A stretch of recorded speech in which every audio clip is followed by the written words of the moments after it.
გადაცემის სპონსორია ნოვა. 200-მდე დასახელების ქართული პროდუქტი. ნოვა 12 წელი თქვენს გვერდით.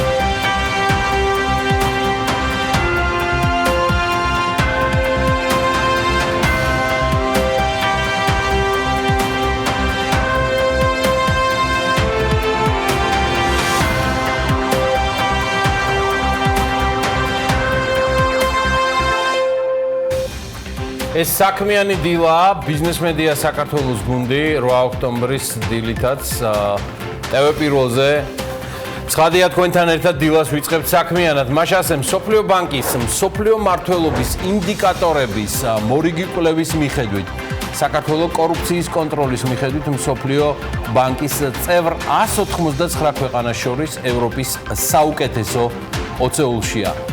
გერმანიის რეკონსტრუქციის საკრედიტო ბანკი საქართველოს 120 მილიონ ევროს გამოუყოფს, სესხიდან 60 მილიონი euро ენერგეტიკის სექტორის რეფორმა, მეორე ფაზის დაფინანსებას მოხმარდება, 60 მილიონი წყლის ინფრასტრუქტურის დასაფინანსებლად გამოიყოფა ბათუმში. 2019 წლის ბიუჯეტში ცვლილებების პროექტი შენიშვნებით მთავრობას ტრადიციულად უკან უბრუნდება, შენიშვნებიდან ერთ-ერთი ეკონომიკური ზრდის პარამეტრს ეხება.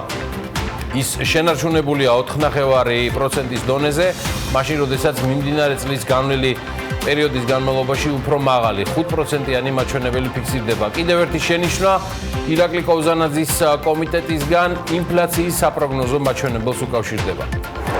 თავდაცვისა და უშიშროების კომიტეტის ხდომაზე ბიუჯეტის პროექტის განხილვისას ფინანსთა მინისტრის მოადგილე გიორგი კაკაურიძე ვერ აკონკრეტებს 2020 წლის სახელმწიფო ბიუჯეტიდან დამატებით გაეზარდება თუ არა დაფინანსება ძალოვან უწყებებს. თბილისში სანაპიროს ქუჩაზე და მის მიმდებარე ტერიტორიაზე კომპანია ცენტრ პლაზა, რომელიც Silk Road ჯგუფთან დაკავშირებული ერთ-ერთი კომპანიათაგანია, მორიგი ინვესტიცია $65 მილიონ მრავალფუნქციური კომპლექსის მშენებლობას აპირებს. ჯერ მხოლოდ ესკიზური ნაწილი არის შეთანხმებული.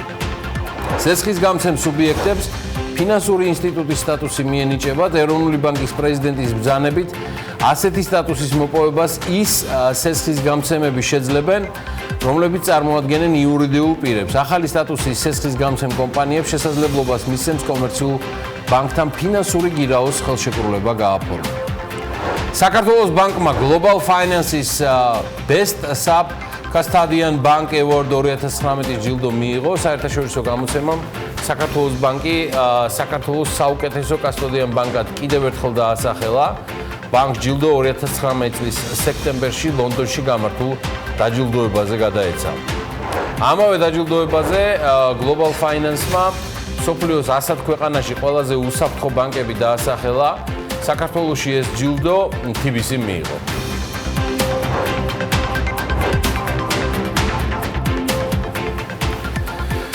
დილამშვიდობის ყველას მოგესალმებით. იუნესკოს გადაწყვეტილებით თბილისი 2021 წლის წიგნის მსოფლიო დედაქალაქი იქნება. წიგნის მსოფლიო დედაქალაქის სტატუსის მოსაპოვებლად თბილისის მერიამ და თბილისის მულტიფუნქციური ბიბლიოთეკების გაერთიანებამ განაცხადა საქართველოს იუნესკოს საქმეთა ეროვნული კომისიის მხარდაჭერით მიმდინარე წლის მაისში წარადგინეს. ამბავი ძალიან მნიშვნელოვანია. ძალიან მაგარიც და მინდა რომ ყველა იმ ადამიანს, ვინც თავისი წვლილი შეიტანა ამ განაცხადის მომზადებაში და შემდეგ კიდევ ბევრი სამუშაო ექნება წინ მიულოცო და მიულოცო მათ შორის თბილისს და მთელ საქართველოს, რომ ეს შესაძლებლობა ჩვენ მოგვეცემა და 2021 წელს მთელი მსოფლიოსათვის საქართველოს წიგნის დედაქალაქი იქნება. მე კიდევ ერთხელ მოგესალმებით, ეს საქმიანი დილაა, მე გიორგი ისაკაძე ვარ, ანალაპიაშვილთან ერთად ტრადიციულად საქმიანად ვიწყებთ, მაგარი ამბებით. სამზადისით სერიოზული გვაქვს და ფერხულს და მის ტემპს არაფრით დავაკლებთ. საქმიანი დილის ბოლოს მარიამ ადამია აუცილებლად უმასპინძლებს ამ თემაზე სტუმრებს და დეტალები არ უნდა გამოგრჩეთ, სწორედ დეტალები თემაზე, რომელსაც ჩემი და ანალაპიაშვილის ერთობლივი ედიტორიალი მიეძღვნება. ვიწყებთ ჯანდაცვის სამინისტროთი და სიახლეებით, რომელიც დაანონსდა. ბევრი კითხვა გააჩინა და ჯერჯერობით ყოველ შემთხვევაში ამაზე კონკრეტული მოპასუხი არ გამოჩენილა. სახელმწიფო საყოველთაო ჯანდაცვის პროგრამაში მონაწილე კომპანიების დაფინანსების მექანიზმს ცვლის. ეს ამბავი ჯანდაცვის მინისტრმა ახალმა მინისტრმა ალბათ უკვე, ხო, ახალი მინისტრი უნდა დავარქვათ ქალბატონეკას, პარლამენტის ჯერ კიდევ გასული თვის დასაწყისში გვამცნო, როცა საკანონმდებლო ორგანოში მთავრობის ახალ შემადგენლობას უსმენდნენ, მაშინ ეკატერინე ბრძანა, რომ სახელმწიფო ბიუჯეტიდან შესყიდვა ტარიფიკაციის პრინციპით განხორციელდება, რაც ითვალისწინებს საყოველთაო ჯანდაცვის პროგრამის ფარგლებში არსებული ტარიფების გათანაბრებას ყველა კლინიკისთვის. იმის გამო, რომ სამთავრობო სხდომების დროს ჯანდაცვის მინისტრი არ ჩასულა მედიასთან კონკრეტულ თემებზე სასაუბროდ მედია ოთახში და მედიას მინისტრისთვის მეტი განმარტებების მისაღებად კითხვის დასმის საშუალება ჯერჯერობით არ მისცემია, აღარაფერს ვამბობ რაიმე ტიპის ვრცელ განმარტებით ინტერვიუზე, ან თუნდაც დაპირებული პრეზენტაციის ჩატარებაზე, რომელზეც წესით პასუხი როგორ და რა მექანიზმებით აპირებენ კლინიკებისთვის ტარიფების გათანაბრებას უნდა მიგვეღო. მოკლედ BMG-მ ამ კითხვით ჯანდაცვის საპარლამენტო კომიტეტის ხელმძღვანელს აკაკი ზოიძეს მიმართა. ბატონი აკაკი განმარტავს ჩვენთან საუბარში, რომ ფასწარმოქმნის ერთიანი პრინციპის დანერგვაზე, რაც საყოველთაო ჯანდაცვის პროგრამის მონაწილე კლინიკებს არ მისცემს საშუალებას მომსახურებაზე განსხვავებული ტარიფები დააწესონ.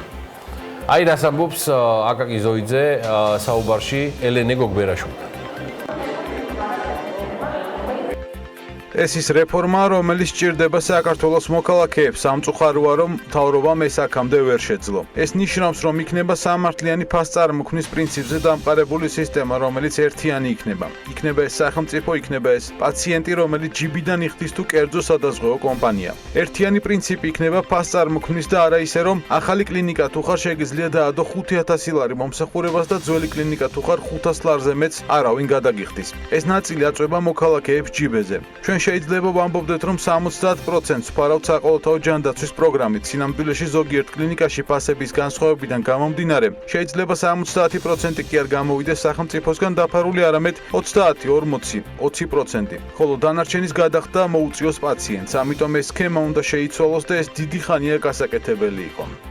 ხო, კლინიკებისთვის ტარიფების გათანაბრების ზრდა წელს ჯანდაცვის სისტემაში ასევე სხვა არაერთი მნიშვნელოვანი რეფორმა დაანონსდა და როგორც აკაკი ზოიძე ამბობს, სრულებების ნაწილი წელსვე განხორციელდება. ცდების ეტაპი უკვე გავიარეთ, ეხლა მოქმედების დროა, აცხადებს ბატონი აკაკი. ხო, არ ვიცი რა ეცახიან რეფორმას და მოქმედებას, იმიტომ რომ რეალურად განმარტებები ბევრ საკითხზე ჭირდება.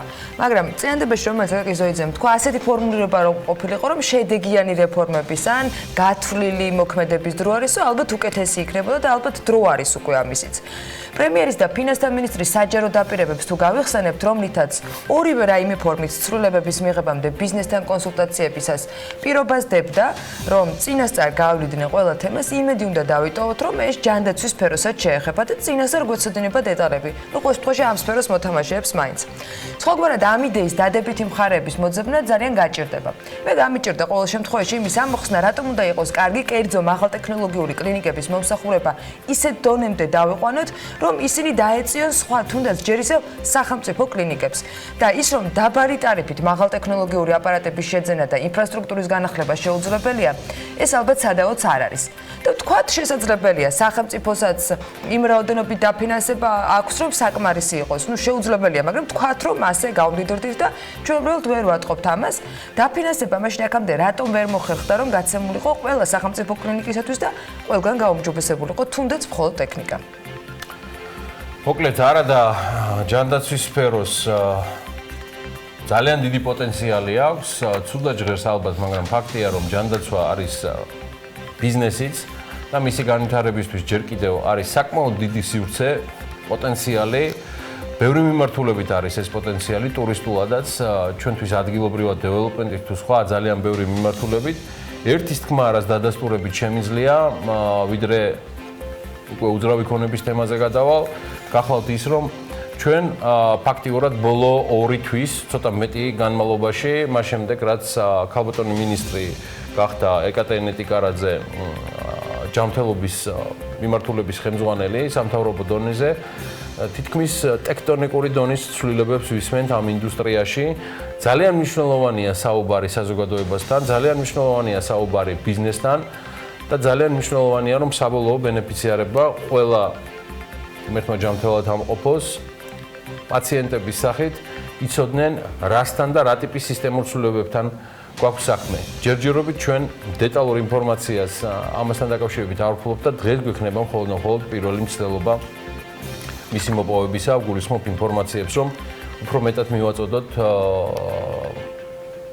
ბაზრის მოთამაშეებს და სხვებს ინფორმაცია მიმდინარე ცვლილებებთან დაკავშირებით. მე შორს ვარ იმ აზრისგან, რომ ამას ჯერ უკვე დავარქვა რეფორმის სახელი. მოკლედ ახლახანს ასევე გამოქვეყნდა უძრავი ქონების საბროკერო კომპანია Colliers-ის კვლევა, რომლის მიხედვითაც თბილისის სამედიცინო უძრავი ქონების ბაზარი სავარაუდოდ მომდევნო 4 წლის განმავლობაში Colliers-ი თვლის, რომ წელიწადში 4%-ით გაიზრდება, შედეგად კი ბაზარს 2019 წლის ბოლოს დაახლოებით 28,000 კვადრატული მეტრის ფართი მიეწოდება. Colliers-ი მაგალითისთვის რამდენიმე მიმდინარე მსხვილი პროექტი მოყავს, რომელიც ბაზრის დას გამოიწვევს. ერთ-ერთი პროექტი, დიდი პროექტი, რომელიც მშენებლობის პროცესშია, ეს არის ონკოლოგიური კლინიკა ლიუბლიანას ქუჩაზე. ის 22,000 კვადრატული მეტრის ფართობზე იქნება განლაგებული და მისი ახსნა 2022 წლისთვის არის დაგეგმილი. კიდევ ერთი დიდი პროექტი, ეს არის საიალი კომპანია, იმედია სწორად დავასპელინგე, რომელიც ჩხეიძის ქუჩაზე მდებარეობს. პროექტი 18,000 კვადრატულ მეტრის ფართობზე 2019 წლის განმავლობაში უნდა გაშენდეს. ჰოსპიტალი ტრავმატოლოგია, ასევე ნეიროქირურგიასა და კარდიოლოგიაზე იქნება სპეციალიზებული. კიდევ ერთი მნიშვნელოვანი პროექტია პირველი ლეჩკომბინატი, რომელიც ჭავჭავაძის ქუჩაზე მდებარეობს. ყოფილი ლეჩკომბინატის შენობაში კლინიკის სამშენებლო სამუშაოები 2021 წლამდე უნდა დასრულდეს, თუმცა აქაურობა პროფილს საკმაოდ ხშირად იცვლის და ჩვენც მოვიკითხავთ რეალურად, მათ შორის მათი მეპატრონეებიდან გამომდინარე, რას აპირებენ ჭავჭავაძის ქუჩაზე მდებარე ყოფილი პირველი ლეჩკომბინატთან ბაზარზე ძალიან საინტერესო სიახლეებს უნდა ველოდოთ. პოტენციალიც არის და ამას სოფაში ჯანდაცვის მინისტრი დუმს. ამ დუმლით კი კიდევ უფრო მეტი გაურკვევლობა შემოაქვს, ვიდრე თუნდაც მოკლე განცხადებები და განმარტებები რომ გაეკეთებინა. მისი უწყების საზოგადოებასთან ურთიერთობის სამსახური კი აგზავნის ინფორმაციას იმასთან დაკავშირებით, როგორ ხვდება ეკატერინე ტიკარაძე ამა თუ იმ უცხოელ პარტნიორებს, რაზე საუბრობენ და რას გეგმავენ. ეს ძალიან კარგია, როცა მიდის საუბარი, როცა ეცნობიან წარმატებულ მაგალითებს. კარგია, რომ საქართველოში ჩამოვლენ პროფესიონალები, ისიც კი თუ იქნება შესაძლებლობა, რომ უცხოურ კლინიკებში მკურნალობა ხელმისაწვდომი გახდეს, მაგრამ ამას ძალიან ბევრი საფრთხე მოჰყვება და ძალიან დიდი პრეტენზიები. სად არის კონკრეტული გეგმა, რომელთაც ადგილზე უნდა ვიცოდეთ, როდის გვექნება კვალიფიციური ჯანდაცვა და მასზე ხელმისაწვდომობა ამ დრომდე რომ არ არსებობს.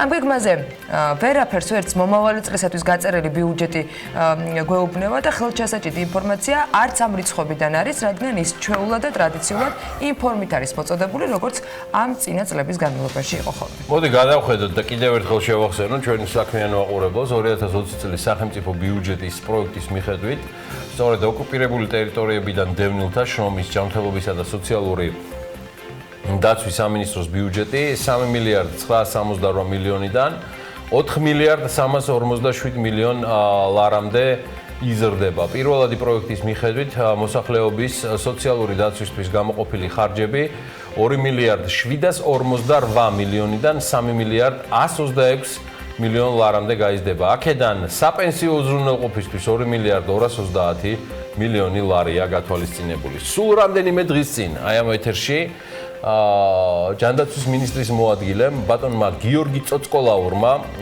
განაცხადა, რომ 1 იანვრიდან გაზრდილ პენსიას და სოციალურ დახმარებას 880,000 ადამიანზე მეტი, ხოლო 1 ივლისიდან 450,000 პირი მიიღებს.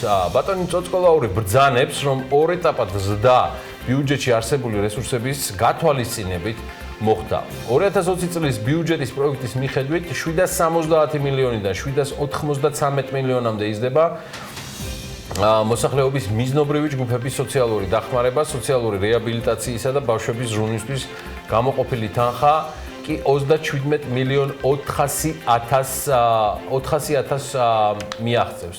ასევე 46 მილიონიდან 58 მილიონამდე გაიზრდება სოციალური შეღავათები მაღალმთიან დასახლებაშიც. ბიუჯეტის პროექტი გეგმის მიხედვით შენიშვნების ფინანსთა სამინისტროს უკან გადაეგზავნა. ალბათ დიდი არაფერი შეიცვლება, მაგრამ ახლა მეორე წარდგენას უნდა დავალოდოთ და მაინც ნახოთ ხომ არ დაკორექტირდა რომელიმე მიმართულება. ამასობაში გუშინვე გაირკვა, რომ ჯანდაცვის სამინისტროდან 80-ზე მეტი თანამშრომელი გაათავისუფლეს. ცნობილია, რომ გათავისუფლებულთა შორის ძირითადად ყოფილი ministris დავით სერგეიკოს კადრები მოხვდნენ. ცვლილებები თითქმის ყველა დეპარტამენტს და მათ ხელმძღვანელ პირებს შეეხო. სამინისტროს პრესსამსახურში ჯერ თქვეს, რომ ამაზე მიმდინარე რეორგანიზაციის დასრულებამდე კომენტარს ვერ გააკეთებდნენ. BMG-მ კი დაწერა, რომ ჯანდაცვის უწყება თანამშრომელთა ნაწილმა ამასობაში უკვე დატოვა. წყარო აღნიშნავდა, რომ თანამშრომლებს აიძულებდნენ წასვლის შესახებ განცხადება თავად დაეწერათ. ჯანდაცვის სამინისტროდან თანამშრომელთა გათავისუფლების შესახებ ინფორმაცია ჯერ კიდევ აგვისტოს დასაწყისში იყო ცნობილი, მას შემდეგ რაც ეკატერინე ტიკარაძემ ჯანდაცვის უწყება ჩაიბარა და სამინისტროში რეორგანიზაცია გამოაცხადა. თანამშრომელთა შესაძლო გათავისუფლების შესახებ მაშინ განმარტება თამარ გაბუნიამ გააკეთა და მან თქვა, რომ უწყებაში დასაქმებულებს სტანდარტული გაფრთხილება დაეგზავნათ და ეს არ ნიშნავდა, რომ რეორგანიზაციის შემდეგ ისინი თანამდებობებს დატოვებდნენ. ეს აგვისტოში იყო. გუშინაც ჯანდაცვის მინისტრის პირველმა მოადგილემ თამარ გაბუნიამ ისაუბრა დღის ბოლოსკენ და ამბობს, რომ ჩამოყალიბდა ერთიანი პოლიტიკის დეპარტამენტი, რომელსაც ერთი მენეჯერი უხელმძღვანელობს და მასში რამდენიმე დეპარტამენტი გაერთიანდება, რომლის გამოც ადამიანები სამსახურის გარეშე დარჩნენ. გარდა ამისა, რეორგანიზაციის ფარგლებში სამინისტროში შემოწმდა თანამშრომლების კომპეტენტურობაც და ვინც ვერ აკმაყოფილებდა სტანდარტებს, მათ თანამდებობის დატოვება მოუწიათ.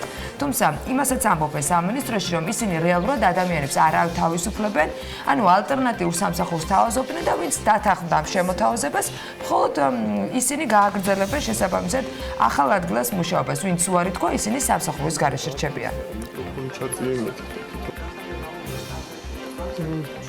მოხდა ზოგიერთი სტრუქტურული ქვედანაყოფის გაერთიანება, შერწყმა, ჩამოყალიბდა ძალიან მნიშვნელოვანია ერთიანი პოლიტიკის დეპარტამენტი, რომელიც ერთი მენეჯმენტის ქვეშ იმუშავებს 4-ვე მიმართულებით, ჯანმრთელობა, სოციალური დაცვა, დევნილთა საკითხები და ასევე შრომის საკითხები. გაერთიანება ასევე შეეხო ზოგიერთ სხვა სტრუქტურულ ქვედანაყოფსაც და ამის მიხედვით ჩამოყალიბდა საბოლოო სტრუქტურა და საშტატო განაკვეთი სამინისტროს თანამშრომლებისთვის. ანა ლაპიაშვილმა იმდენი ლაპარაკა ჯანდაცვაზე, სანამ ხმა ბოლომდე არ წაერთო, ახლა და გაუფრთხილდეთ მის ხმას, მნიშვნელოვანია, ასევე მნიშვნელოვანია ჯანდაცვის მესვეურების ხმა, რომ ისმოდეს ამ სტუდიაში, სხვა სტუდიებში, საერთოდ რომ მეტი ესაუბრონ, სამინისტროში გუშინ განმარტეს, რომ რეორგანიზაცია მცირე მმართველობის პრინციპს უკავშირდება, რომლის მიზანიც არის, რომ უწყება მეტად მოქნილი გახდეს, სამინისტროში ამბობენ ხშირი იყო ფრაგმენტაცია, რესურსების გაორება, შესაბამისად რესურსისა და ბიუჯეტის ფუჭად ხარჯვის შემცირების და ადამიანური კაპიტალის განვითარების მიზნით ხორციელდება ეს ამბებიო. ჩვენ ძალიან ფრთხილად შევხედეთ, ხომ არ არის გაურება, ანუ ერთი და იგივე სტანდარტული კვალიფიკაციის და კომპეტენციის თანამშრომელი, რომელიც ასრულებს მსგავს ფუნქციას და თავისუფლად შეიძლება ეს ფუნქცია შეითავსოს ერთმა ადამიანმა და იმუშაოს. ახლა ამ ერთიდან, რა თქმა უნდა, კომისიამ რეკომენდაცია გაუწია ადამიანს, რომელსაც უფრო მაღალი სტანდარტი უჩვენა ზოგადი კომპეტენციების ფარგლებში. თულია, შეიძლება სწორიც იყოს, ეს კაკადრო გადაწყვეტილებები, შესაძლოა არა, მინისტრი როგორც გითხარით, ჯერ არაფერზე საუბრობს და კომენტარს არ აკეთებს, თავარია ვიცოდეთ, ვინ რას უპირებს ყველაზე მსხვილი ბიუჯეტის მქონე სამინისტროს. ჩვენ ჯერჯერობით ამასთან დაკავშირებით არაფერი ვიცით. კიდევ ერთი უპასუხო და ამოუხსნელი მიმართულება ჯანდაცვის მინისტრის ანონსებიდან, სხვათა შორის მედიკამენტების ფასების რეგულირებას უკავშირდება. ესეც ამ პერიოდის დასაწყისში, თუ არ ვშტები, გასული თვის დასაწყისში პარლამენტში მთავრობის ახალი შემადგენლობის მოსმენის დროს დაანონსა ქალბატონმა ტიკარაძემ. რა მექანიზმებით აპირებს მთავრობა ფასების რეგულირებას მინისტრს არ უთქვამს, თუმცა განაცხადა, რომ ყველა ქვეყანაში არსებობს სხვადასხვა პრაქტიკა, როცა სახელმწიფო ახდენს ფასების ნაწილობრივ ან სრულ რეგულირებას. როგორც აღმოჩნდა, ინიციატივა ჯანდაცვის კომიტეტს აქვს აღებული და თემაზე სამსჯელოდ უკვე ორი შეხვედრა გაიმართა სექტორის წარმომადგენლებთან და ექსპერტებთან. დასკვნის შეხვედრას კი კომიტეტი მომავალ კვირას გამართავს და შესაბამის რეკომენდაციებსაც მოამზადებს. საკომიტეტო განხილვებს ესწრება მათ შორის ფარმაცევტული კომპანიების ასოციაციაც და როგორც მისმა ხელმძღვანელმა ირინა ჭელიძემ BMG-სთან განაცხადა მედიკამენტების ფასების რეგულირების საკითხზე მათ ჯანდაცვის მინისტრი არ შეხვედრია, ამბობს რომ უმჯობესი იყო ცვლილებების მაღალი ტრიბუნიდან დაანონსებამდე მოხდარიყო შეხვედრა სექტორთან და ისე მოესმინათ პოზიციები მედიკამენტების ფასების რეგულირების საკითხზე დასკვნის შეხვედრას როგორც გითხარით ჯანდაცვის კომიტეტი მომავალ კვირაში გამართავს და მანდვე მომზადდება რეკომენდაციები სხვათა შორის ამ რეკომენდაციებთან დაკავშირებით სამინისტროს მესვეურების გარდა ჩვენ არ დავაკლდებით ცდილობას და აუცილებლად ჯანდაცვის კომიტეტსაც უმასპინძლებთ ამ სტუდიაში.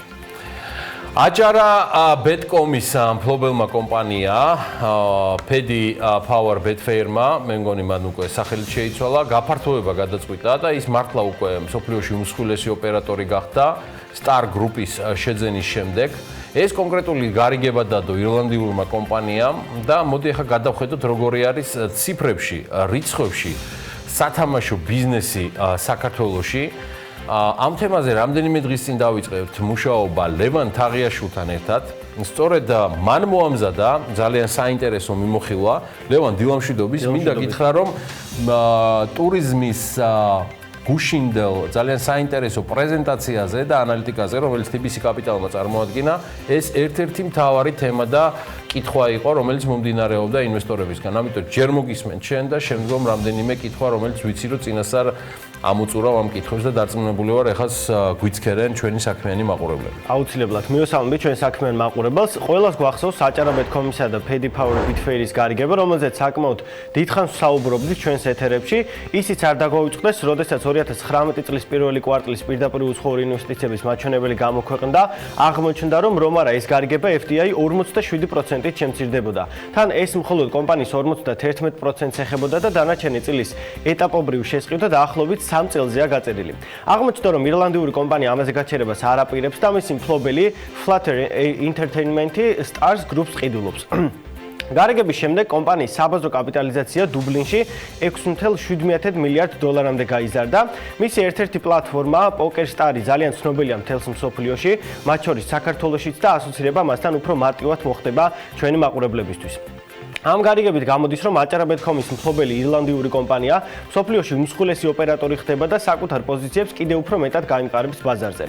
ზოგადად ბოლო წლებში საქართველოში რომ მომძლავრებულია სექტორი, ამას მარტივი რიცხვებით საჩვენებს და სწორედ ამას უნდა მივაწეროთ უმსხვილესი კომპანიების დაინტერესებაც. 2018 წელს ზოგადად სათამაშო ბიზნესის ბრუნვა 173%-ითაა გაზრდილი. უფრო ჩაშლილად რომ ვთქვათ, 2017 წელს სექტორის ბრუნვა 5 მილიარდ 60 მილიონი ლარი იყო, 2018 წელს კი ამაჩვენებელმა 13 მილიარდ 86 მილიონი ლარი შეადგინა. როგორც ამ რიცხვებიდან ჩანს, საქართველოში აზარტული თამაშები კვლავ ერთ-ერთი ყველაზე მომგებიანი ბიზნესია და მისი ბრუნვა ყოველწლიურად რეკორდულად მატულობს. ოფიციალური მონაცემებით ბოლო 10 წელში ის თითქმის 200-ჯერ არის გაზრდილი. აღსანიშნავია, რომ 2018 წელს საქართველოში მთლიანად ბიზნესის სექტორის ბრუნვამ 86 მილიარდ 600 მილიონი ლარი შეადგინა, ამაში სათამაშო ბიზნესის წილი კი თითქმის 16% შეადგენს. ქვეყანაში სათამაშო ბიზნესი უფრო დიდია, ვიდრე მშენებლობა, დამამუშავებელი მრეწველობა, ენერგორესურსების ბაზარი და ასე შემდეგ. აღსანიშნავია, რომ სათამაშო ბიზნესზე მეტი ბრუნვა წილობრივად მხოლოდ ვაჭრობის დარგზე მოდის. საინტერესო ასევე საერთაშორისო სავალუტო ფონდის ანგარიშიც, რომლის მისიაც საგადასახდელო ბალანსის აღრიცხვის გაუმჯობესების მიზნით იყო ჩამოსული საქართველოში. მათ სხვა თემებთან ერთად მოდიშით აზარტული თამაშების ბიზნესის იმსჯელეს სეფთან და საქსტატთან შეხვედრისას მოგეხსენებათ მოთამაშეთა შორის უცხოელები მნიშვნელოვან წილს იკავებენ საქართველოში, ამიტომ IMF-ი აღნიშნავს, რომ საგადასახდელო ბალანსის უკეთესი აღრიცხვისთვის მნიშვნელოვანია არსებობდეს ინფორმაცია იმ თანხების შესახებ, რომელსაც საქართველოს არარეზიდენტი ქვეყნის აზარტული თამაშების ინდუსტრიაში ხარჯავენ ან იგებენ.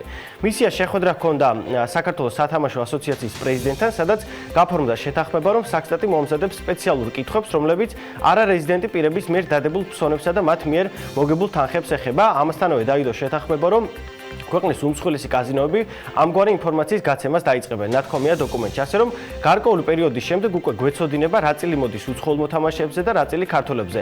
ეს საშუალებას მოგცემს გავიგოთ თუ რა გავლენა აქვს უკვე რიცხვებში საქართველოში არსებულ სოციალურ ფონზე სათამაშო ბიზნესს. გუშინდელი კითხვებიდან დასამახსოვრებელი და აღსანიშნავი რაც იყო, რომელიც მინდა გაგიზიარო შენ და ჩვენ საქმიან მაყურებელს, მდგომარეობს შემდეგში, ინვესტორებს აინტერესებთ მიუხედავად ამ ინტერაქციისა, რომელიც პრინციპში დიდად პრეცედენტული მანამდე არ ყოფილა, გულისხმობ მისიის წარმომადგენლების შეხვედრას კონკრეტული ინდუსტრიის, ამ შემთხვევაში სათამაშო ასოციაციის ხელმძღვანელთან. გეგმავს თუ არა სახელმწიფო რაიმე ტიპის ახალი რეგულაციების ან ახალი, ასე ვთქვათ, გადასახადების შემოღებას, არა კლასიკური გადასახადების სახით ეს გასაგებია, მაგრამ რაიმე ტიპის რეგულაციებს, რომელიც შეცვლის ბიზნეს სტრუქტურას ან ფინანსურ მოდელს, რის გათვლასაც აკეთებენ ეს ინვესტორები. შენ რაიმე აი ამ ტიპის ინფორმაციას ფლობ თუ არა, იმიტომ რომ ჩვენი პასუხი გუშინ იყო, სხვა შორის მარიამ ქრივიშვილისაც, რომ ჩვენ ესეთ ინფორმაციას არ ვფლობთ, რომ სახელმწიფო აპირებს რაიმე ცვლილებას ამ მიმართულებით. BPN-თან ინტერვიუს დროს ლევან გოგიჩაშვილმა პარლამენტარმა აღნიშნა, რომ პრემიერ-მინისტრი გიორგი გახარია ამ რეფორმის ძალიან დიდი წინააღმდეგია და არანაირი ცვლილება ან რაიმე რეგულაციის შემოღება უახლოეს მომავალში არ იგეგმება, ასე რომ თუ პარლამენტარს ვენდობით უახლოეს მომავალში ნამდვილად არაფერი რადიკალური არ შეიცვლება ბაზარზე. ხო. პარლამენტარის ნდობაზე მე და ლევან თაღიაშვილი პარლამენტარების ნდობაზე ცალკე მოგიმზადებთ რაიმე ჩართვას, ან ესეს, ან რაიმე ბლოგს. მადლობა მას ჩართვისთვის. ერთ-ერთი უმსხვილესი ინდუსტრია და მისი შემოსავლები, სათამაშო ინდუსტრიას გულისხმობ.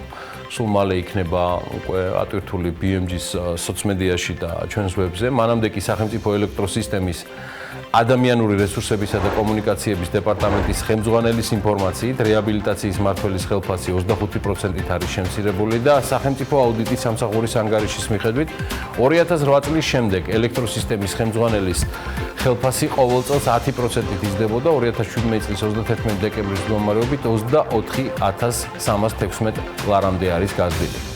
აუდიტის სამსახურის ანგარიშის გამოქვეყნების შემდეგ სახელმწიფო ენერგოსისტემაში დამატებითი განმარტებები გაკეთდა და აღნიშნულია, რომ კომპანია რეაბილიტაციის რეჟიმიდან გამოსვლას გეგმით გათვალისწინებული 2023 წლის ნაცვლად 2019 წლის ბოლომდე აპირებს. თბილისის მერიამ ნებართვების მქონე ტაქსებისთვის მანათობლების დარიგება დაიწყო. მანათობლების გასაცემად შარტავა 7-ში მერიის შენობის მეორე სართულზე ტაქსების მძღოლებისთვის სპეციალური მომსახურების სივრცეც არის მოწყობილი. ხო, მე მგონი გვეშველა და სემეკის თავმჯდომარის ასარჩევად საკანონმდებლო ცვლილებებს დაახლოებით 2 კვირა დასჭირდება.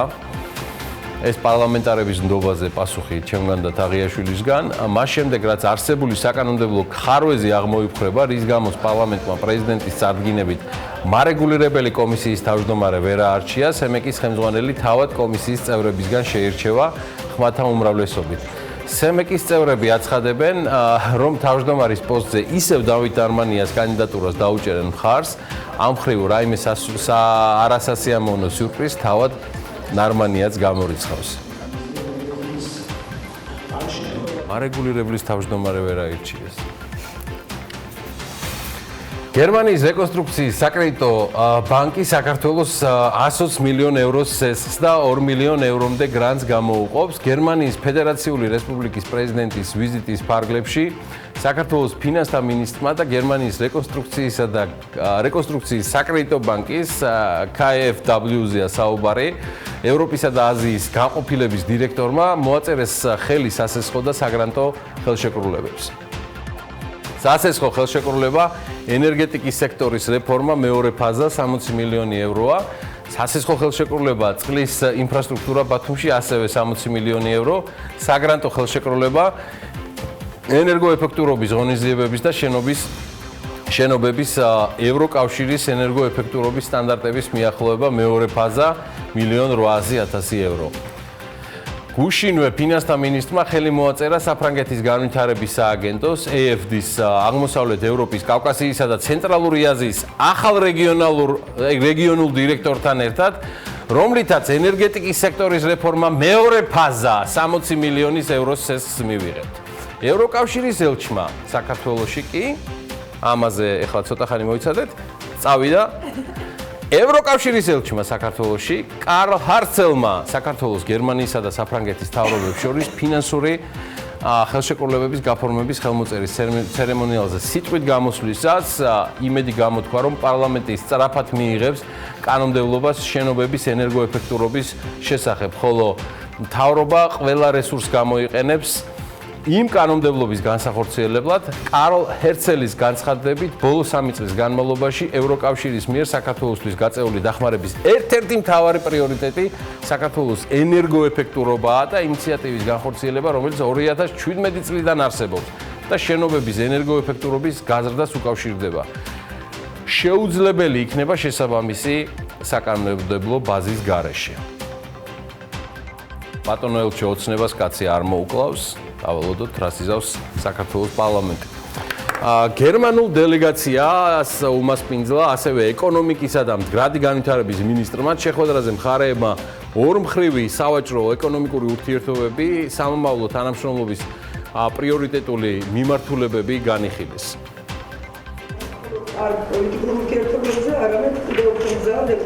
დღეს წინა პლანზე გამოდის სუფთა კერძო ინვესტიციები გერმანიიდან 250-ზე მეტი ერთობლივი კომპანია საქმიანობს საქართველოში, ქართულ-გერმანული კაპიტალით შექმნილი და შემდეგი ჩვენი გამოწვევა ერთობლივი, როგორც დღეს ვისაუბრეთ, არის ტურიზმი. ტურისტული ნაკადები მზარდია, მაგრამ ჩვენ შეგვიძლია გაცილებით მეტი. ამ მიმართულებით ახალი პირდაპირ რეისები, ფრენები ემატება როგორც ქუთაისის აეროპორტიდან, ასევე თბილისის აეროპორტიდან. ინტერესი ძალიან დიდია და ჩვენ ერთობლივ პროგრამებზეც ვიმუშავებთ. როგორც ჩემი უდარდელი და არაჩვეულებრივი ბავშვობიდან ტელევიზიიდან ვიგებდი ხოლმე ესეთი შეხვედრების შემდეგ, შეხვედრამ საქმიან და მშვიდ ვითარებაში ჩაიარა.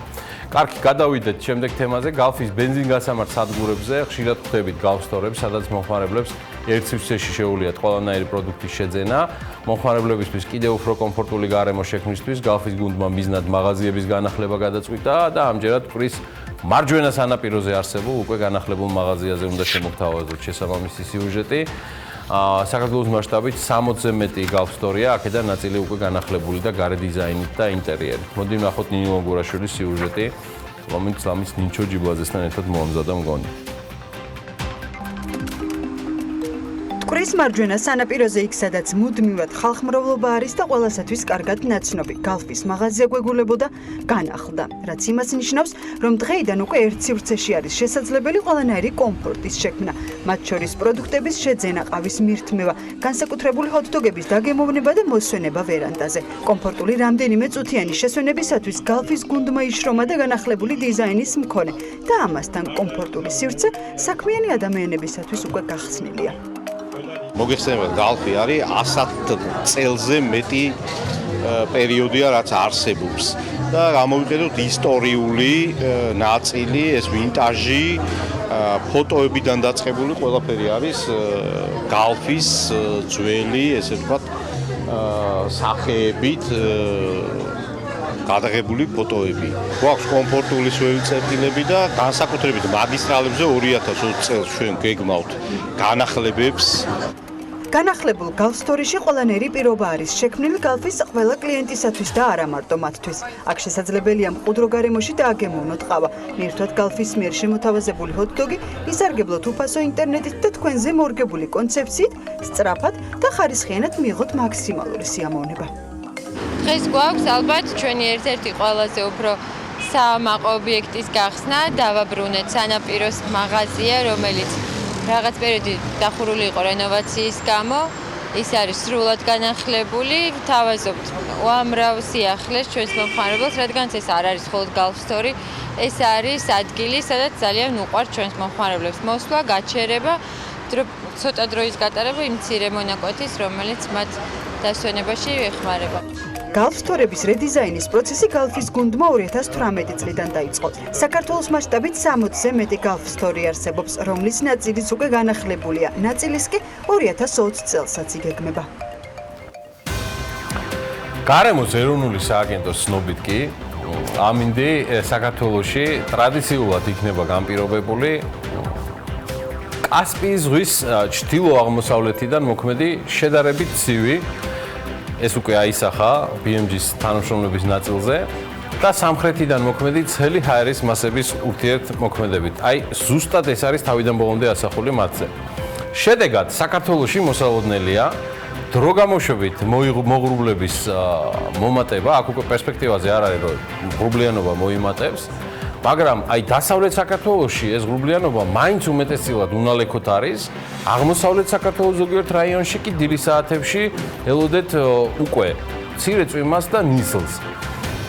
ამბობენ, რომ იქროლებს აღმოსავლეთ მიმართულების ქარი, რომელსაც მედგრად დახვდება დასავლეთიდან მომავალი პრინციპები და ჩვენი უძლიერესი იმუნიტეტი. დანარჩენს უკვე ესე დეტალებში ნახავთ ჩვენს გრაფიკაზე, რომელიც სპეციალურად ისე გადააკეთეს, რომ მე ხმა აღარ ამომეღო არც ერთ საქართველოს ქალაქს. შემდეგ წინ გელოდებათ უკვე ფრენების გადრეკით და სარეკლამო პაუზის შემდეგ და რეკლამის დაგებრუნდებით შემდეგ დაგებრუნდებით. ეს ანა ლაპიაშვილის ხმა იყო.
TBC კაპიტალმა ტურიზმის სექტორის შესახებ კვლევა ჩაატარა. კვლევის პრეზენტაცია TBC-ის და TBC კაპიტალის წარმომადგენლებმა გუშინ გამართეს საღამოს. შედეგები ამ სფეროში ჩართულ სუბიექტებს გააცნეს.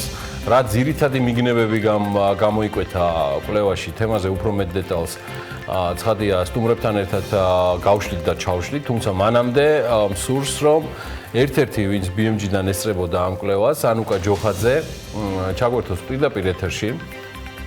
და აი ამ დარგში ჩართულ პირებთან გასაუბრებაც მოასწრო, მათ შორის კვლევის ავტორებთანაც. მოდი მოვისმინოთ ანუკას მოსაზრებები და შემდგომ უკვე თავად სიუჟეტით დილა მშვიდობის. დილა მშვიდობისა, გიორგი. სანამ უშუალოდ კვლევის მიგნებებზე გადავალთ, მანამდე მინდა მოვისმინოთ უშუალოდ ამ დარგში ჩართული სუბიექტების მოსაზრებები განვლილ ტურისტულ სეზონთან დაკავშირებით. როგორც აჭარა ჯგუფის აღმასრულებელი დირექტორი ვალერი ჩეხერია განმარტავს, რუსულმა ავიასანქციებმა ძირითადი ნეგატიური ეფექტი შედარებით მცირე კომპანიებზე იქონია. მისი თქმით, დანაკლისი ამ კუთხით ნახა აჭარა ჯგუფმაც. ავიასანქციების ამოქმედებიდან 2 თვეში მათ შემთხვევაში რუსი ტურისტების 20%-იანი კლება დაფიქსირდა. თუმცა ამის პარალელურად გაიზარდა სხვა ქვეყნების ვიზიტებიც. კერძოდ მისი თქმით, განსაკუთრებით გაზრდილია ტურისტების ნაკადები დუბაიდან და გერმანიიდან. წლის ბოლომდე ტურისტების რაოდენობის 5%-იანი ზრდა. ეს იმ პროგნოზებიდან მხოლოდ ერთ-ერთია, რომელსაც TBC კაპიტალის მკვლევარები ზაფხულის ტურისტული სეზონის შემდეგ აკეთებენ. როგორც კვლევაში ვკითხულობთ, საქართველო ტურისტულად გადატვირთული არ არის, რაც ზრდის გაგრძელების შესაძლებლობაა. ავიასანქციების გათვალისწინებით ის იყო მოკლევადიანი შედეგი შეიძლება იყოს, მაგრამ თუ შევადარებთ წლიდან წლამდე ჩვენ მაინც მოლოდინი გვაქვს 2019 წელს ჯამურად 2018 წელთან მცირედით, მაგრამ ზრდა დაფიქსირდება ტურისტების რაოდენობასთან დაკავშირებით, რაც შეიძლება საშუალოვადიან ხედოთ, ჩვენ საკმაოდ ოპტიმისტური ხედვა გვაქვს და ამასთან დაკავშირებით მინდა აღვნიშნო, ჩვენ შედარება გავაკეთეთ იგივე თქვათ ევროპის ქვეყნებთან, აღმოსავლეთ ევროპის ქვეყნებთან და ამასთან დაკავშირებით მინდა აღვნიშნო, რომ ასე ვთქვათ, მოლოდინი გაგვაჩნია როგორც ტურიზმის ბიზნესი, ასევე ის ინდუსტრიები, რომლებიც მასთან არიან დაკავშირებული, იგივე სასტუმროების ბიზნესი და სხვა სხვა ბიზნესები საკმაოდ ასე ვთქვათ მზარდი იქნება მომავალ წლების განმავლობაში. რაც შეეხება მაღალმხარჯველ ტურისტულ სეგმენტს, როგორც კვლევაშია ნათქვამი იმის გათვალისწინებით, რომ 2018 წელს რუსი ტურისტები საქართველოში ჩამოსულ სტუმრებში ჭარბობენ, მათი წილი საქართველოს ტურიზმის სექტორიდან მიღებულ შემოსავლებში ყველაზე დიდია. თუმცა რუსი ტურისტები ვერ ხვდებიან იმ ქვეყნების რიცხვში, რომლებიც საქართველოში მაღალი მხარჯველობით გამოირჩევიან. ევროკავშირის წელს რო შევხედოთ, სულ რაღაც 2015 წელს მათი წილი იყო ხარჯვაში დაახლოებით 6%, ადამიანების თუ გავზომოთ ადამიანების რაოდენობა დაახლოებით 5%. წელს ხარჯვაში მათი წილი უბრალოდ 2018 წელს ასული იყო დაახლოებით 12%-მდე ოფიციალურ სტატისტიკას ვენდობით, ადამიანებში წილი გაზრდილი იყო 6%-მდე. მაღალმხარჯველი სხვა სეგმენტებიდან ძალიან სწრაფი არის მაგალითად ისრაელის მოქალაქეების და ძალიან სწრაფი არის კიდევ ამერიკის შეერთებული შტატების მოქალაქეების და ესენი ყველა მაღალმხარჯველი სეგმენტია. მაღალმხარჯველი ტურისტები როგორც წესი დადიან აი მაგალითად ნიშური ინდუსტრიების როგორც არის მაგალითად medical და wellness ინდუსტრია, სადაც შედარებით ასაკოვანი და მაღალმხარჯველი ხალხი დადის. ასევე გასავითარებელია ვთქვათ შეხვედრების ინდუსტრია. TBC უკვე წლებია ტურიზმის სფეროში აქტიურად არის ჩართული და ამ მიმართულებით სხვადასხვა აქტივობებს ახორციელებს. მხოლოდ გასული წლის მანძილზე ტურიზმის სექტორში TBC-ის კონტრიბუციამ 800 მილიონი ლარი შეადგინა. აქედან 300 მილიონი რეგიონში ტურიზმის განვითარებას მოხმარდა. ხოლო ბოლო 3 წელიწადში ბანკის მიერ ამ სექტორში ჯამურმა ინვესტიციამ 1,5 მილიარდ ლარს გადააჭარბა. ორი ძირითადი მიზეზი იყო პირველ რიგში რატომაც გავაკეთეთ ეს კვლევა ამ დროს. ერთი არის ჩვენი როლი, TBC-ის როლი ტურიზმის სექტორის განვითარებაში, ჩვენ 53% გვაქვს ბაზრის წილი და ბოლო 3 წლის განმავლობაში 1,5 მილიარდ ლარზე მეტი გვაქვს ინვესტირებული ამ სექტორში. მეორე მიზეზი არის რუსეთის სანქციები, ანუ ის ნეგატიური ტრენდი, რაც ზაფხულში ივლისის თვეში დაფიქსირდა. ამ ფაქტორების გათვალისწინებით ჩვენ გვინდოდა შეგვეფასებინა როგორც არსებული მდგომარეობა, ასევე ბაზრისთვის შეგვეთავაზებინა ჩვენი მოლოდინები და პროგნოზები, როგორ განვითარდება ბაზარი, როგორ გაიზრდება დანახარჯები და როგორ შეიძლება დემოგრაფია ტურისტების, რომლებიც დღეს საქართველოში ჩამოვიდნენ. როგორც TBC კაპიტალის მკვლევარები ვარაუდობენ, 2025 წლისთვის საერთაშორისო ვიზიტორების რაოდენობა ქვეყანაში 12 მილიონს. ხოლო ტურისტების რაოდენობა კი 8 მილიონს მიაღწევს. კვლევა იმასაც აჩვენებს, რომ მნიშვნელოვანია გაიზარდოს ტურისტებისთვის დასარჩენი ადგილების რაოდენობა. საქართველოში ერთსულ ვიზიტორზე განთავსების რაოდენობა მზარდია, თუმცა ჯერ კიდევ ერთ-ერთი ყველაზე დაბალი მაჩვენებელია ევროპაში. TBC ბანკის მკვლევარების მოლოდინით 2025 წლისთვის საქართველოში განთავსების ადგილების გაორმაგებაა მოსალოდნელი. ანუკა, მოდი მოვისმინოთ რახან ინდუსტრიის ძირითადი მოთამაშე ესწრებოდნენ თითქმის სრული შემადგენლობით აღნიშნულ კვლევას ჰოსპიტალიტი სექტორის ყველა ასე ვთქვათ ამინდის შექმნელი და გადაწყვეტილების მიმღები აჭარა-ჯგუფის გენერალური დირექტორის მოსაზრებები და შემდგომ უკვე ალბათ დანარჩენსაც წარადგენ. თუმცა მანამდე მინდა აღვნიშნო, რომ ალბათ არც არავის გაუკვირდება, რომ აჭარა-ჯგუფი სწრაფად ზარდი ბიზნესია და სიახლეს არც ის წარმოადგენს, რომ ამ მიმართულებით გარკვეულ სიახლების დაანონსებისგან, ასე ვთქვათ, არ მოისაკლისებდა ეს ბიზნესი გუშინდელ დღეს და პანელური დისკუსიის დროს მნიშვნელოვანი სიახლე დაანონსეს კომპანიის წარმომადგენლებმა, როგორც აჭარა-ჯგუფის გენერალური დირექტორი ამბობს, ჯგუფი რუმსის სასტუმროების ქსელსაფართოებს და ახალ ლოკაციაზე იწყებს ოპერირებას. ეს ლოკაცია კი აბასთუმანია. შეღერიას განმარტებით, რამდენიმე დღის წინ აბასთუმანში აჭარა-ჯგუფმა ძველი სანატორიუმის შენობა შეიძინა, სადაც რუმსის გახსნას გეგმავს. BMG ამ ეტაპზე პროექტის დამატებითი დეტალების გარკვევას ცდილობს, რასაც აუცილებლად გაგიზიარებთ. როგორც აღმოჩნდა, საქართველოს ბოლო 3 თვეში რუს ტურისტებზე მეტი ირანელი ტურისტი დაკარგა. ამ თემაზეც მოვიკითხეთ ინფორმაცია. რუსეთის შემთხვევაში თუ კლება 12%-ია, ირანელი ვიზიტორების რაოდენობა განახევრებულია. ველი 2 თვის განმავლობაში ჰქონდა სადღაც 20%-მდე, რაც სერიოზულად დიდი დანაკარგი იყო, თუმცა კიდევ ერთხელ ვიძახი, შევძელით და მოვახერხეთ, რომ მოკლევადიანად ჩაგვენაცვლებინა ისეთი სხვადასხვა ტურისტული ჯგუფებით, რომლებიც მოდიან ასე სწრაფ ჩანაცვლებაზე. ესეთები არის ძირითადად უფრო აღმოსავლეთის ბაზრები, სიმართლე რო გითხრათ, გვაქვს პრობლემები ირანთან მიმართებაში, ნამდვილად, იმიტომ რომ მათ საზღვარზე ძალიან ხშირად ვერ ახერხებენ დაამტკიცონ რა მიზნით მოდიან და ამიტომ ამასთან დაკავშირებით ნამდვილად არის პრობლემები, თუმცა კიდევ ერთხელ დუბაი არის ძალიან გააქტიურებული, დუბაის ბაზარი, გერმანია არის ძალიან გააქტიურებული და სადღაც დაახლოებით ჩვენ სასტუმროებში სადღაც დაახლოებით 10%-იანი მატება გვაქვს წინა წელთან შედარებით. ძალიან ბევრი საუბარი იყო იმის შესახებ, რომ თურმე ირანის მოქალაქეებს რაიმე პრობლემა ექნებათ, სტატისტიკა გამჭვირვალეა, თქვენ ყველა შეგიძლიათ ნახოთ, რომ 10,000-ობით ირანის მოქალაქე შემოდის როგორც ტურისტი ჩვენ ქვეყანაში, აქ მნიშვნელოვანია ის, რომ გაკეთა დოკუმენტი, რომელიც ძალიან ნაცვლად ასახავს, რა დოკუმენტები შეიძლება მოითხოვოს სასაზღვრო გამშვებპუნქტზე შესაბამისი უწყების წარმომადგენელმა. შესაბამისად ჩვენ დღევანდელ დღეს და თქვენც შეგიძლიათ ალბათ ანალოგიურად კერძო სექტორთან გქონდეთ კომუნიკაცია. დღეს ჩვენ არ გვაქვს არავითარი ისეთი პოზიცია და უკავშირი კერძო სექტორიდან, რომელიც იუწყება იმას, რომ მათ რაიმე სახის პრობლემები აქვს.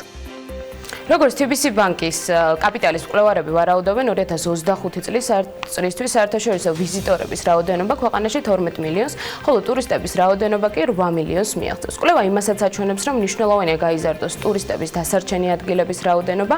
საქართველოში ერთ სულ ვიზიტორზე განთავსების რაოდენობა მზარდია, თუმცა ჯერ კიდევ ერთ-ერთი ყველაზე დაბალია ევროპაში. TBC კაპიტალის მკვლევარების მოლოდინით 2025 წლისთვის საქართველოში განთავსების ადგილების გაორმაგებაცაა მოსალოდნელი. ალბათ ერთ-ერთი ძირითადი გზავნილი, რაც ამ სექტორს და ამ ინდუსტრიას ერთ-ერთ ყველაზე სტაბილურად მიმზიდველს ხდის. მადლობა ანუკას, ჩვენი სტუმრები კი TBC-ის წარმომადგენლები არიან, TBC-ის გენერალური დირექტორის მოადგილე გოგა თხელიძე და გიორგი არვალაძე. TBC-ის კორპორატიული მიმართულების დირექტორის მოადგილე გიორგი, იმედი არ მეშლება შენი ტიტულატურა. დილა მშვიდობის და გმადლობთ მომბრძანებისთვის. მადლობა პირველ რიგში გუშინდელი პრეზენტაციისთვის, ძალიან საინტერესო კვლევისთვის, რომელიც მივიღეთ. და ძალიან საინტერესო მონაცემებისთვის, რომელიც მუდმივად საჭირო არის ხოლმე ამ ინდუსტრიაში დასაქმებულებისთვის და არა მხოლოდ მათ შორის მათთვის, ვინც მომავალში გეგმავს, რომ რაიმე ფორმით ჩაერთოს. და სწორედ მათთვის იყო თქვენი ერთ-ერთი ბოლო გზავნილი, როდესაც თქვენ აღნიშნეთ, რომ ფაქტობრივად ყველა მიმართულებით ეს იქნება მიწის, თქვათ, მონიშნვიდან დაწყებული, ჰოსპიტალიტი სექტორში, შემდეგ უკვე სტუმრობის მასპინძლობით დამთავრებული ყველა ნაწილში TBC იქნება ხელშემწყობი და ამ მიმართულებით კონკრეტული გეგმები გვაქვს. მოდით ამაზე მოგვიყევით პირველ რიგში ცოტა უფრო მეტი.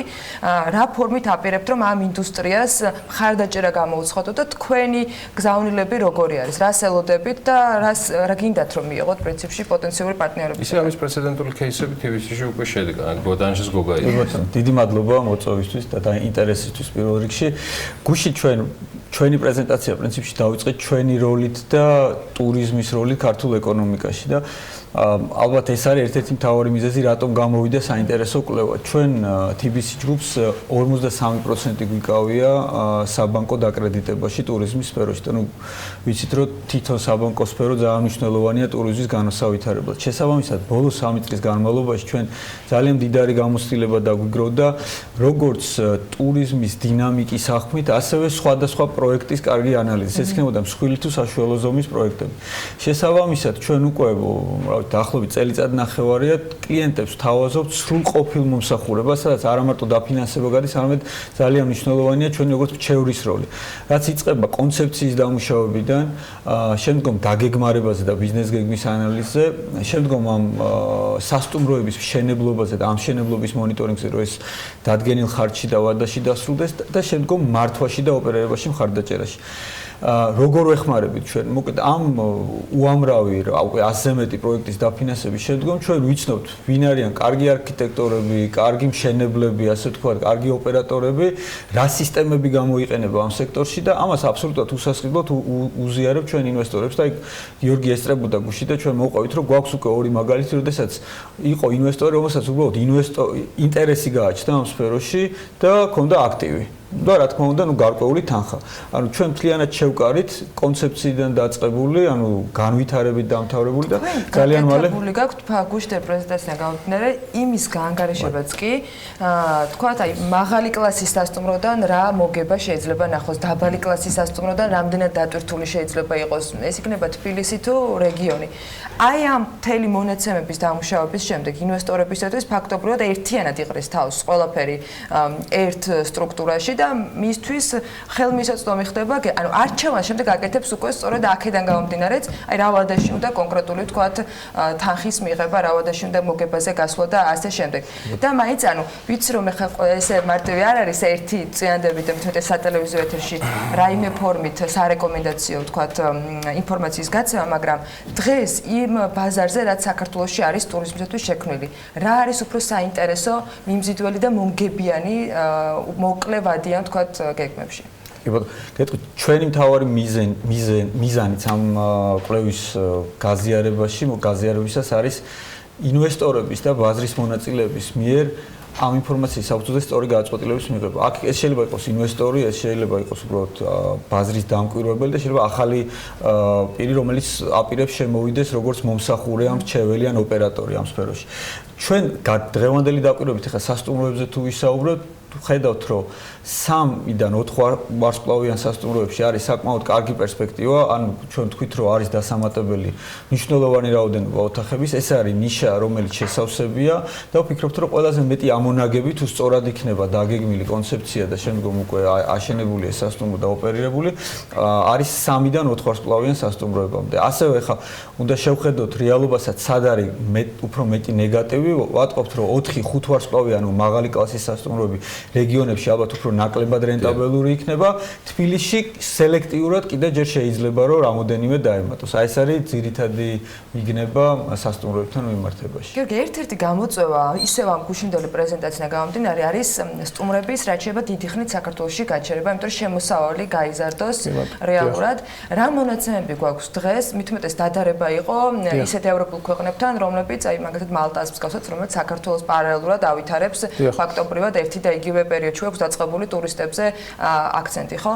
ანუ რა პერსპექტივას ხო დღეს სადავართ და აი სადამდე შეგვიძლია ვის უნდა შევედაროთ მომავალ წელს, რომ ვთქვათ, რომ აი ეს არის ჩვენი სამიზნე. დიდი მადლობა კიდევ ერთხელ. მოკლედ, დღევანდელ ჩვენ სიტუაციას რო შევხედოთ, დაახლოებით გვაქვს 3.5 დღე საშუალოდ, რაც ერთი ვიზიტორი რამდენი ხანით ჩერდება. უпростоრად 3.5 დღიდან გაიზარდა დაახლოებით 4.2 დღემდე 2015 წლიდან. ქვეყნის თქვათ ასე ვთქვათ სტრატეგია და იგივე ტურიზმის ადმინისტრაციის სტრატეგია რაც არის ეს არის რომ 5 დღემდე გაიზარდოს 2025 წლამდე და რატომ არის ახლა ეს მნიშვნელოვანი და ჩვენ ასევე შევეხეთ ჩვენ კვლევაში თქვათ ვინ დაახლოებით რამდენს ხარჯავს და როგორ ნაწილდება ეს ქვეყნებს შორის.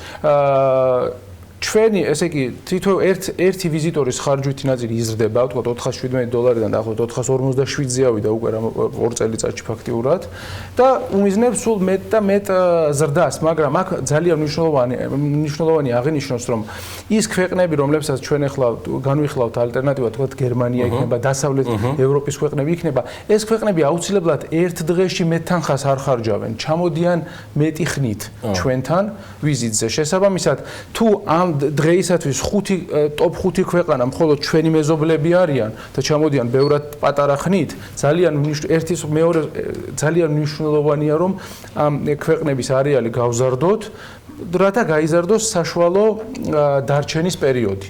და რათა ამ კუთხით ხანგრძლივობას ტურისტის გაჩერების. დიახ, ეს გამოიწვევს სწორედ ერთ ხარჯვას ჩვენს ქვეყანაში. კი, ბრძანებ. იმიტომ რომ შემდგომში უკვე თუ შევხედავთ ჩვენს პროგნოზებს, მაგალითად ჩვენ პროგნოზირებთ, რომ საწოლების რაოდენობა გაიზრდება 11%-ით მომავალ 7-8 წლის განმავლობაში, მაგრამ ვიზიტორების რაოდენობა 8%-ით. ამ სხვაობას სწორედ ისავსებს, რომ დღეების თითოეული ვიზიტორი ბევრად მეტი ხანი დარჩება ჩვენთან, ვიდრე დღეს რჩება, ამიტომ ძალიან მნიშვნელოვანია ეს კომპონენტი. შენთანვე კითხვა, მაღალ შემოსავლიან ხარჯველ სტუმრებზე, ტურისტებზე, ვიზიტორებზე იყო საუბარი. და მათ შორის აქ ძალიან მნიშვნელოვნად აღინიშნა, რომ ეს ის სეგმენტია, რომელსაც ჭირდება სხვა ტიპის ხელშეწყობაც იმავდროულად, რაც უკავშირდება მათ შორის ავიამიმართულებასაც, იმიტომ რომ ეს ის სეგმენტი არის რეალურად. აქ რეალურად კიდევ რა მიგნებები ვნახეთ? აქ ერთი რაც დავინახეთ, ძალიან სწრაფად ვითარდება ამ კუთხით.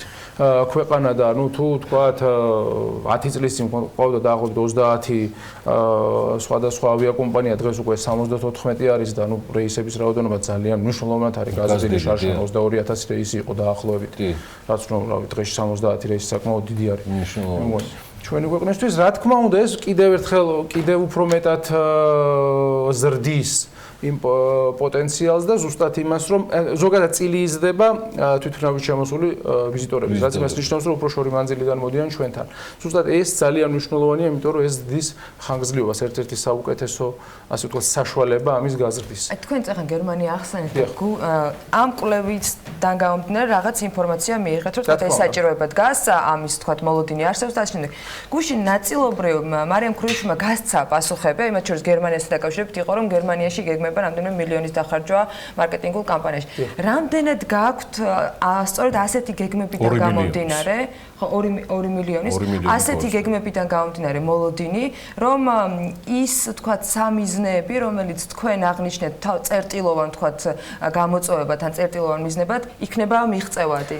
რა თქმა უნდა, ჩვენ აი რუსეთის გავლენა რო გავიხსენოთ ამ ფრენების შეზღუდვასთან დაკავშირებით, აი ასეთი რყევების შემთხვევაში სად ვართ ყველაზე დაუზღვეველები და სად გვჭირდება ყველაზე მეტად რომ ვიყოთ რაიმე ფორმით გადაზღვეულები. ესე იგი უპირველეს ყოვლისა ძალიან ისე რომ შევხედოთ ზოგადად ტოპ 5 ქვეყანა ვიზეც ვარ დამოკიდებული დაახლოებით 75% უკავია. რაც ძალიან მაღალია სხვა თქვათ ქვეყნებს რო შევედაროთ ტურისტულ სადაც მნიშვნელოვანი ნაწილია ტურიზმი, ხო თქვათ სხვა ქვეყნებში დაახლოებით შეიძლება ეს იყოს მაქსიმუმ 50%. ჩვენთან საკმაოდ მაღალია და ამის დაწევაზე უნდა ვიმუშაოთ. ისევ იმას რო დაუბრუნდეთ, თქვათ გერმანია, საფრანგეთი, ესეთ ქვეყნები ძალიან მნიშვნელოვანი, რატო?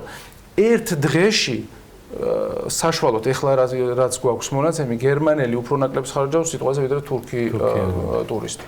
ან თქვა ბევრი სხვა ქვეყანა რომელიც ის, მაგრამ თავარი ისე რომ გერმანელი თქვა ჩამოდის საშუალოდ 7-8 დღე და არა 2 დღე ან 1.8 დღე როგორც თურქი ჩამოდის სიტყვაზე.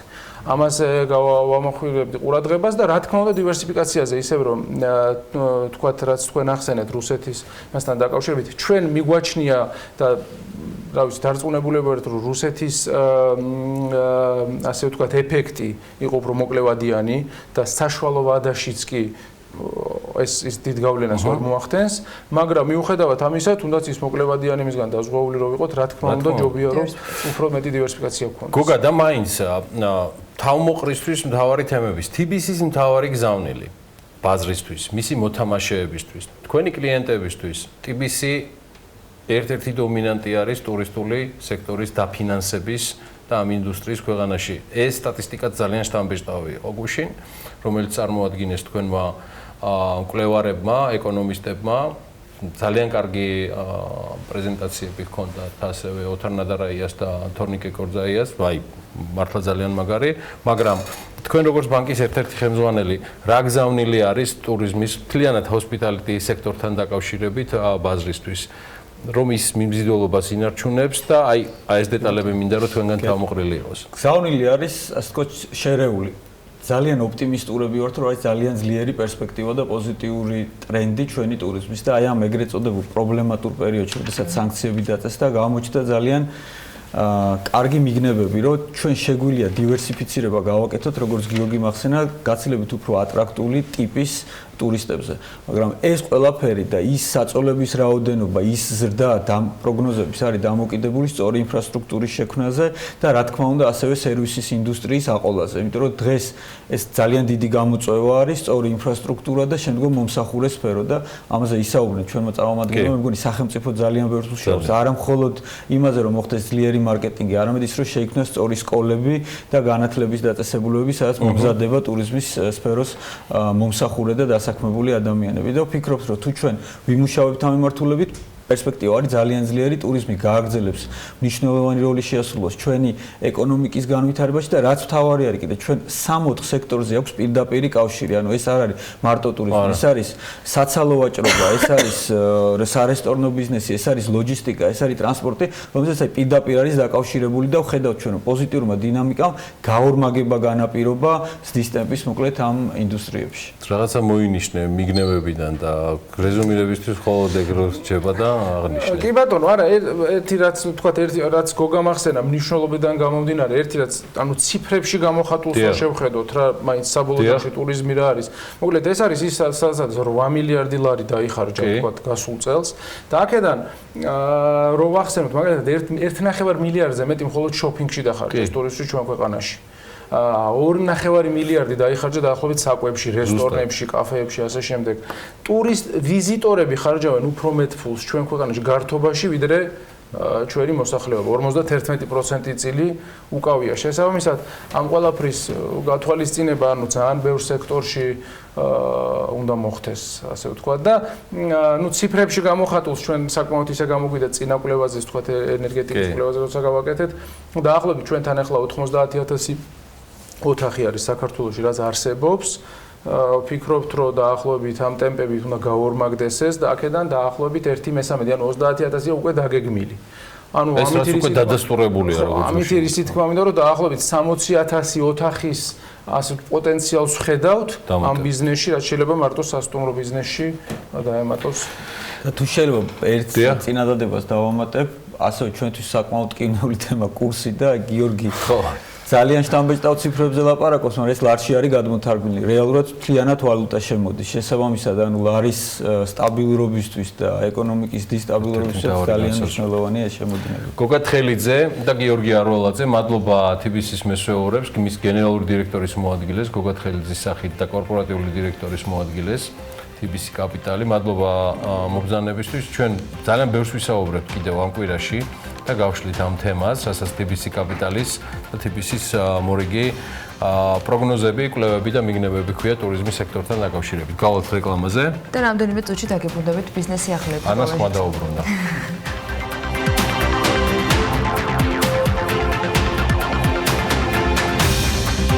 აეროპორტიდან პოლონეთის ქალაქ პოზნანის მიმართულებით პირველი პირდაპირ რეგულარული რეისი უკვე შესრულდა. რეისის მგზავრებს აეროპორტების გაერთიანების ორგანიზებით სიმბოლური საჩუქრები გადაეცათ. ტურიზმის ადმინისტრაციის ორგანიზებით კორეელმა ჟურნალისტებმა საქართველოს შესახებ რეპორტაჟი მოამზადეს კორეა ბროდკასტინგ სისტემის მხრიდან 50 წუთიან ფილმში და 10 ვიდეო რგოლში აქცენტი ძირითადად ქვეყნის ტურისტულ პოტენციალზე გაკეთდა, ისე როგორც საქართველოს სამზარეულოზე და ქართულ ღვინოზე. ფაოს ფასების ინდექსი მსოფლიო ბაზარზე ხორცის ფასების ზრდას აღნიშნავს. ინდექსი, რომელიც სამომხმარებლო კალათის 5 ძირითად პროდუქტს აერთიანებს, საერთაშორისო ფასების ცვალებადობასთან ერთად სექტემბერში მცენარეულ ზეთზე გაზრდილი და შაქრის შემცირებული ფასების ხარჯზე სტაბილური დარჩა და 170 ერთეული ქულა შეადგინა, რაც გასული წლის ამავე პერიოდთან შედარებით 3.3%-ით მეტია. ეკონომიკის მინისტრი, გერმანიის ეკონომიკისა და ენერგეტიკის ფედერალური მინისტრის მოადგილეს თომას ბარაის შეხვდა მხარეები გამოთქვამენ იმედს, რომ ქვეყნებს შორის ეკონომიკური კავშირების გაღრმავებას წაადგება საქართველოსა და გერმანიის ბიზნეს წრეებს შორის ურთიერთობის განვითარება. 7-9 ოქტომბერს მიუნხენში ევროპის უმსხვილესი საინვესტიციო გამოფენა უძრავი ქონების მიმართულებით ექსპორიელ გაიმართება და მასში მონაწილეობას ქართული დელეგაცია სააგენტო საწარმოო საქართველოში და ქონების ეროვნული სააგენტოს წარმომადგენლებით მიიღებს. 19 ოქტომბერს კი წინანდლის მამულში მესამე ფესტივალი Jazz and Wine გაიმართება.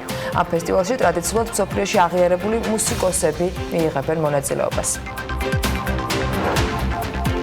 სახელმწიფო ელექტროსისტემა 76 მილიონიან ზარალზეა. მისმა CEO-მ კი როუმინგზე 156,738 ლარი დახარჯა ასეთი აუდიტის დასკვნა.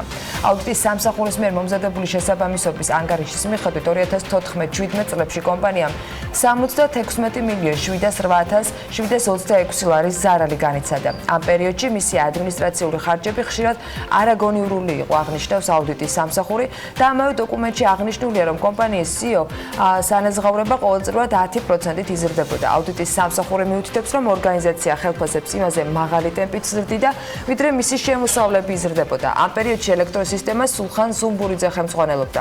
ამ და სხვა ბრალდებებს სულხან ზუმბურიძემ გუშინ საქმის კურსის ეთერში უპასუხა. სულხან ზუმბურიძემ სახელმწიფო აუდიტის სამსახურის დასკვნაში მოხვედრილ შენიშვნებს და კრიტიკულ შეფასებებს, რომელიც ამ დასკვნის საფუძველზე გაკეთდა, BMG-თან სტუმრობისას უპასუხა და მოდით მოვისმინოთ მისი არგუმენტები. უმოვალშიც კარგია, რომ აუდიტის სამსახურის დასკვნები არ იყოს მოსახლეობისთვის შემაშინებელი დასკვნები, მას ჰქონდეს კონკრეტული ამოცანა, რომ აქედან მენეჯმენტმა ან ვინც არის, ასე ვთქვათ, პასუხისმგებელი პირი, რაღაცა დასკვნები გამოიტანოს და თავისი მუშაობა შეცვალოს. ეს არ არის სადამსჯელო ორგანიზაცია, თავის თავს როგორც წარმოაჩენენ, როდესაც ესე კარგი, იმიტომ რომ გეძლევა თქვენ საშუალება მათ შორის სხვა კომპანიებსაც ან სახელმწიფო მოხელეებსაც რომ აბსოლუტურად სამწუხარო არის, რომ აბსოლუტურად არ ხდება მეორე მხარის აზრის გათვალისწინება. მიუხედავად იმისა, რომ არის გულისხმობთ. რასაკვირველია ჩვენ ამ ყველაფერზე გქონდა გაკეთებული ჩვენი კომენტარი, ისევე როგორც მათ ყველა წინა დასკვნაზე გქონდა გაკეთებული კვალიფიციური კომენტარი. რაში დასჭირდა სახელმწიფო ელექტროსისტემის ყოფილ ხელმძღვანელს რამდენიმე ასეული ათასი ლარი როუმინგული მომსახურებისათვის ამასთან დაკავშირებით სულხან ზომბურიძემ საქმის კურსის ეთერში თქვა, რომ მიზეზი დაუდევრობა გახდა, რადგან მას როუმინგის გათიშვა დაავიწყდა. სახელმწიფო აუდიტის სამსახურის მონაცემებით, სახელმწიფო ელექტროსისტემაში 2014-17 წლებში როუმინგული მომსახურებისათვის გაწეულმა ხარჯმა 227,000 ლარს გადააჭარბა. ეს რეპორტი ამ საკითხზე პასუხი ხუთ დღეში ამბობთ რომ არის რა ვიცი 29000 ალბათ ყველას წარმოგვიდგენია რომ სულაც 24 საათი ადამიანი ტელეფონზე რო იყოს ამდენს ვერ დააგროვებს იყო წლები და ეს არ არის მგონი რომ ბევრმა ადამიანმა იცის რომ ამ ქვეყანაში მომხდარა ეგეთი ფაქტები დატას გამო თუ დარჩა ადამიანს ჩართული და იყო პერიოდი როდესაც ოპერატორები ვერ აფრთხილდნენ ლაივ ინფორმაციის გაცვლა არ ხდებოდა სხვადასხვა ოპერატორს შორის და ეს გროვდებოდა ავტომატურად ეხლა უკვე ეს მოსწორდა ეს ხარვეზი, ეხლა თუ ჩაგერთო შემთხვევით ეს დატა. კი, მანდაც თხოვნა იყო, რომ მოდით შევამოწმოთ. მოდი ვნახოთ, ხო საიდან მოვიდა ეს 29000. და ვთქვათ, რომ აი თურმე ილაპარაკა ადამიანმა 24 საათი 5 დღე განუწყვეტლავ და აქედან დაგროვდა. ნუ რასაკვირველია ესე არ არის. ფაქტი, გეთახმებით, ფაქტი ცუდია, მაგრამ ეს არ არის განზრახ მომხდარი ფაქტი. გუშინვე სახელმწიფო ელექტროსისტემის ადამიანური რესურსების და კომუნიკაციის დეპარტამენტის ხელმძღვანელმა მიხეილ ზიბზიბაძემ განმარტა, რომ რეაბილიტაციის მართვლის ხელფასი 25%-ით შემცირდა. სახელმწიფო აუდიტის სამსახურის ანგარიშის მიხედვით 2008 წლის შემდეგ ელექტროსისტემის ხელმძღვანელის ხელფასი ყოველწლიურად 10%-ით იმატებდა და 2017 წლის 31 დეკემბრის მდგომარეობით 24000 ლარს გადააჭარბა. აუდიტორების განცხადებით ხელფასის ასეთი ცვლილება არ ეფუძნებოდა გონივრულ კრიტერიუმს. აუდიტის სამსახურის დასკვნის შემდეგ ზიბზიბაძემ განმარტა ისიც, რომ საქართველოს სახელმწიფო ელექტროსისტემა რეაბილიტაციის რეჟიმიდან გამოსვლის გეგმით გათვალისწინებული 2023 წლის ნაცვლად 2019 წლის ბოლომდე აპირებს ამ გეგმის შესრულებას. ის ამბობს, რომ კომპანიას საკმარისი რესურსი აქვს, რომ წელს ერთდროულად გადაიხადოს კრედიტორების წინაშე არსებული დავალიანებები და მისივე თქმით, კომპანიის ზარალი 2014-17 წლებში ერთმნიშვნელოვნად განპირობებული იყო კურსთა შორის სხვაობით მიღებული ხარჯებით. რაც შეეხება 2018 წელს კომპანია მიიღო წმინდა მოგებას 72 მილიონი ლარის ოდენობით. სახელმწიფო ელექტროსისტემა რეაბილიტაციის რეჟიმში 2008 წლიდან მუშაობს. თბილისში სანაპიროს ქუჩაზე და მის მიმდებარე ტერიტორიაზე კომპანია ცენტრ პლაზა, რომელიც სილკროუდ ჯგუფთან დაკავშირებული კომპანია, მრავალფუნქციური კომპლექსის მშენებლობას აპირებს. პროექტი ელბაქიძის აღმართიდან მინიმუმ 4 და მაქსიმუმ 17 სართულიან 5 შენობის მშენებლობას ითვალისწინებს, რომელშიც საცხოვრებელი, კომერციული, სასტუმრო და საოფისე ფართები უნდა განთავსდეს. პროექტი ასევე ითვალისწინებს 400 ავტომობილზე გათვლილ მიწისქვეშა ავტოსადგომის მოწყობას. BMG-ს სილკროუდ ჯგუფში უთხრეს, რომ წინასწარი გათვლებით პროექტის სავარაუდო ბიუჯეტი 65 მილიონი დოლარია. ამასობაში საფინანსო ბაზარს კიდევ ერთი მიკროსაფინანსო ორგანიზაცია ტოვებს. შეპასე მიკროსაფინანსო ორგანიზაცია ბიზნეს სტარტაპ კრედიტს ეროვნულმა ბანკმა რეგისტრაცია გააუქმა, უკვე დაწყებულია ლიკვიდაციის პროცესიც. ლიკვიდატორად გიორგი ნაროუშვილი დაენიშნა. საფინანსო ბაზარზე ახალი რეგულაციების ფონზე ბაზარი 20-მდე მიკროსაფინანსო ორგანიზაციამ დატოვა. ამ დრომდე ნაწილი ლიკვიდაციის პროცესშია, ნაწილმა კი პროფილი შეიცვალა. ამ დროისათვის ბაზარზე სულ 50 მიკროსაფინანსო ორგანიზაციაა დარჩენილი. ეროვნული ბანკის 5 ოქტომბრის მონაცემებით ლიკვიდაციის პროცესში 13 მიკროსაფინანსო ორგანიზაცია იმყოფება.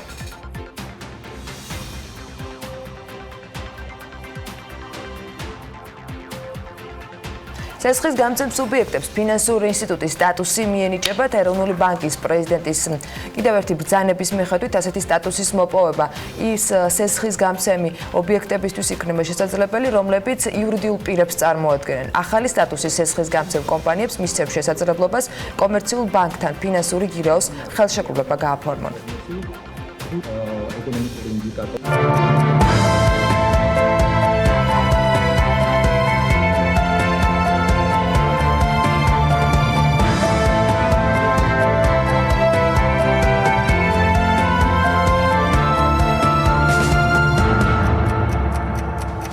პარლამენტის საფინანსო საბიუჯეტო კომიტეტის შემაჯამებელ სხდომაზე 2019 წლის სახელმწიფო ბიუჯეტის პროექტის ცვლილებები განიხილეს.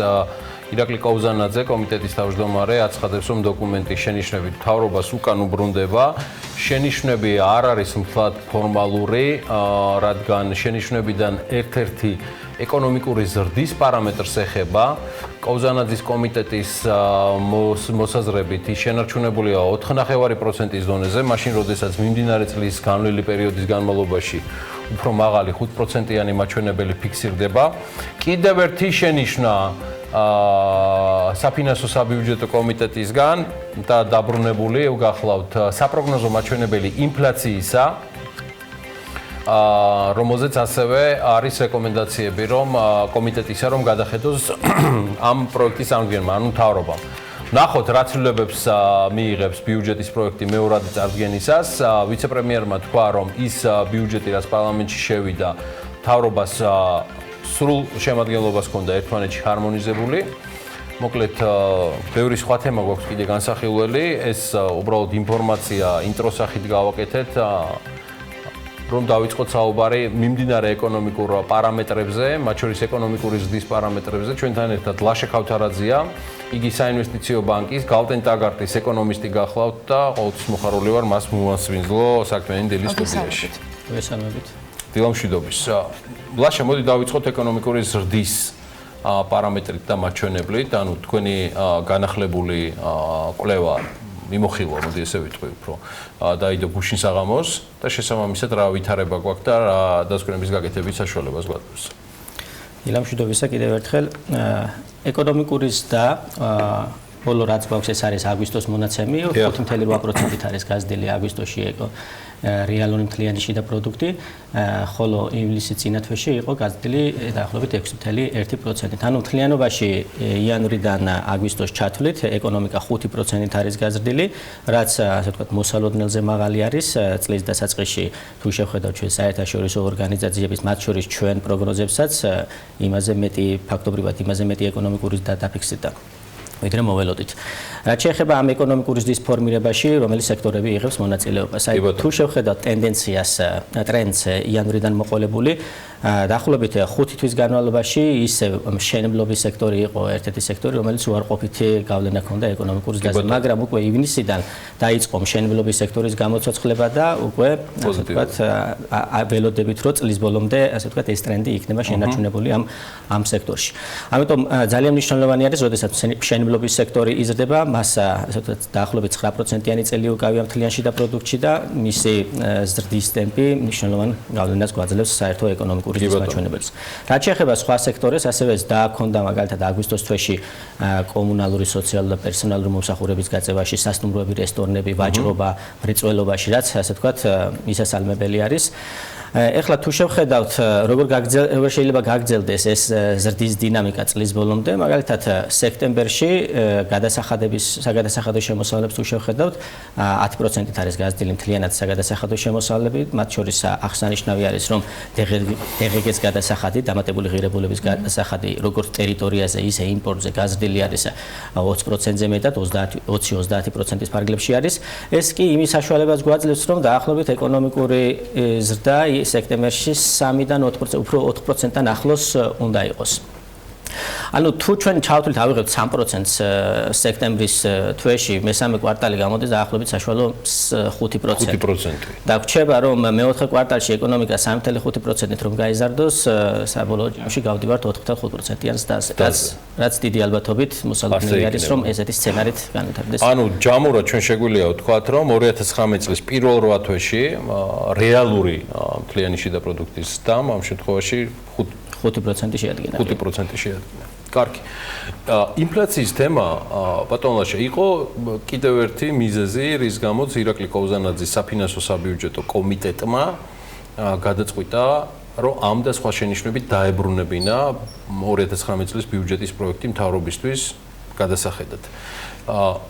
სექტემბრის მაჩვენებლები აქ გვაქვს და ინფლაცია 6.4%-ია. რა შეგვიძლია მეტი ვთქვათ ამ მიმართულებით? ნუ ამ შენიშვნას გარკვეულწილად ვეთანხმები, გამომდინარე იქიდან რომ ბიუჯეტში ჩადებული არის რომ საშუალო ინფლაციის მაჩვენებელი 4% იყოს და პერიოდის ბოლო ან დეკემბერში რაც დაფიქსირდება 4.5%.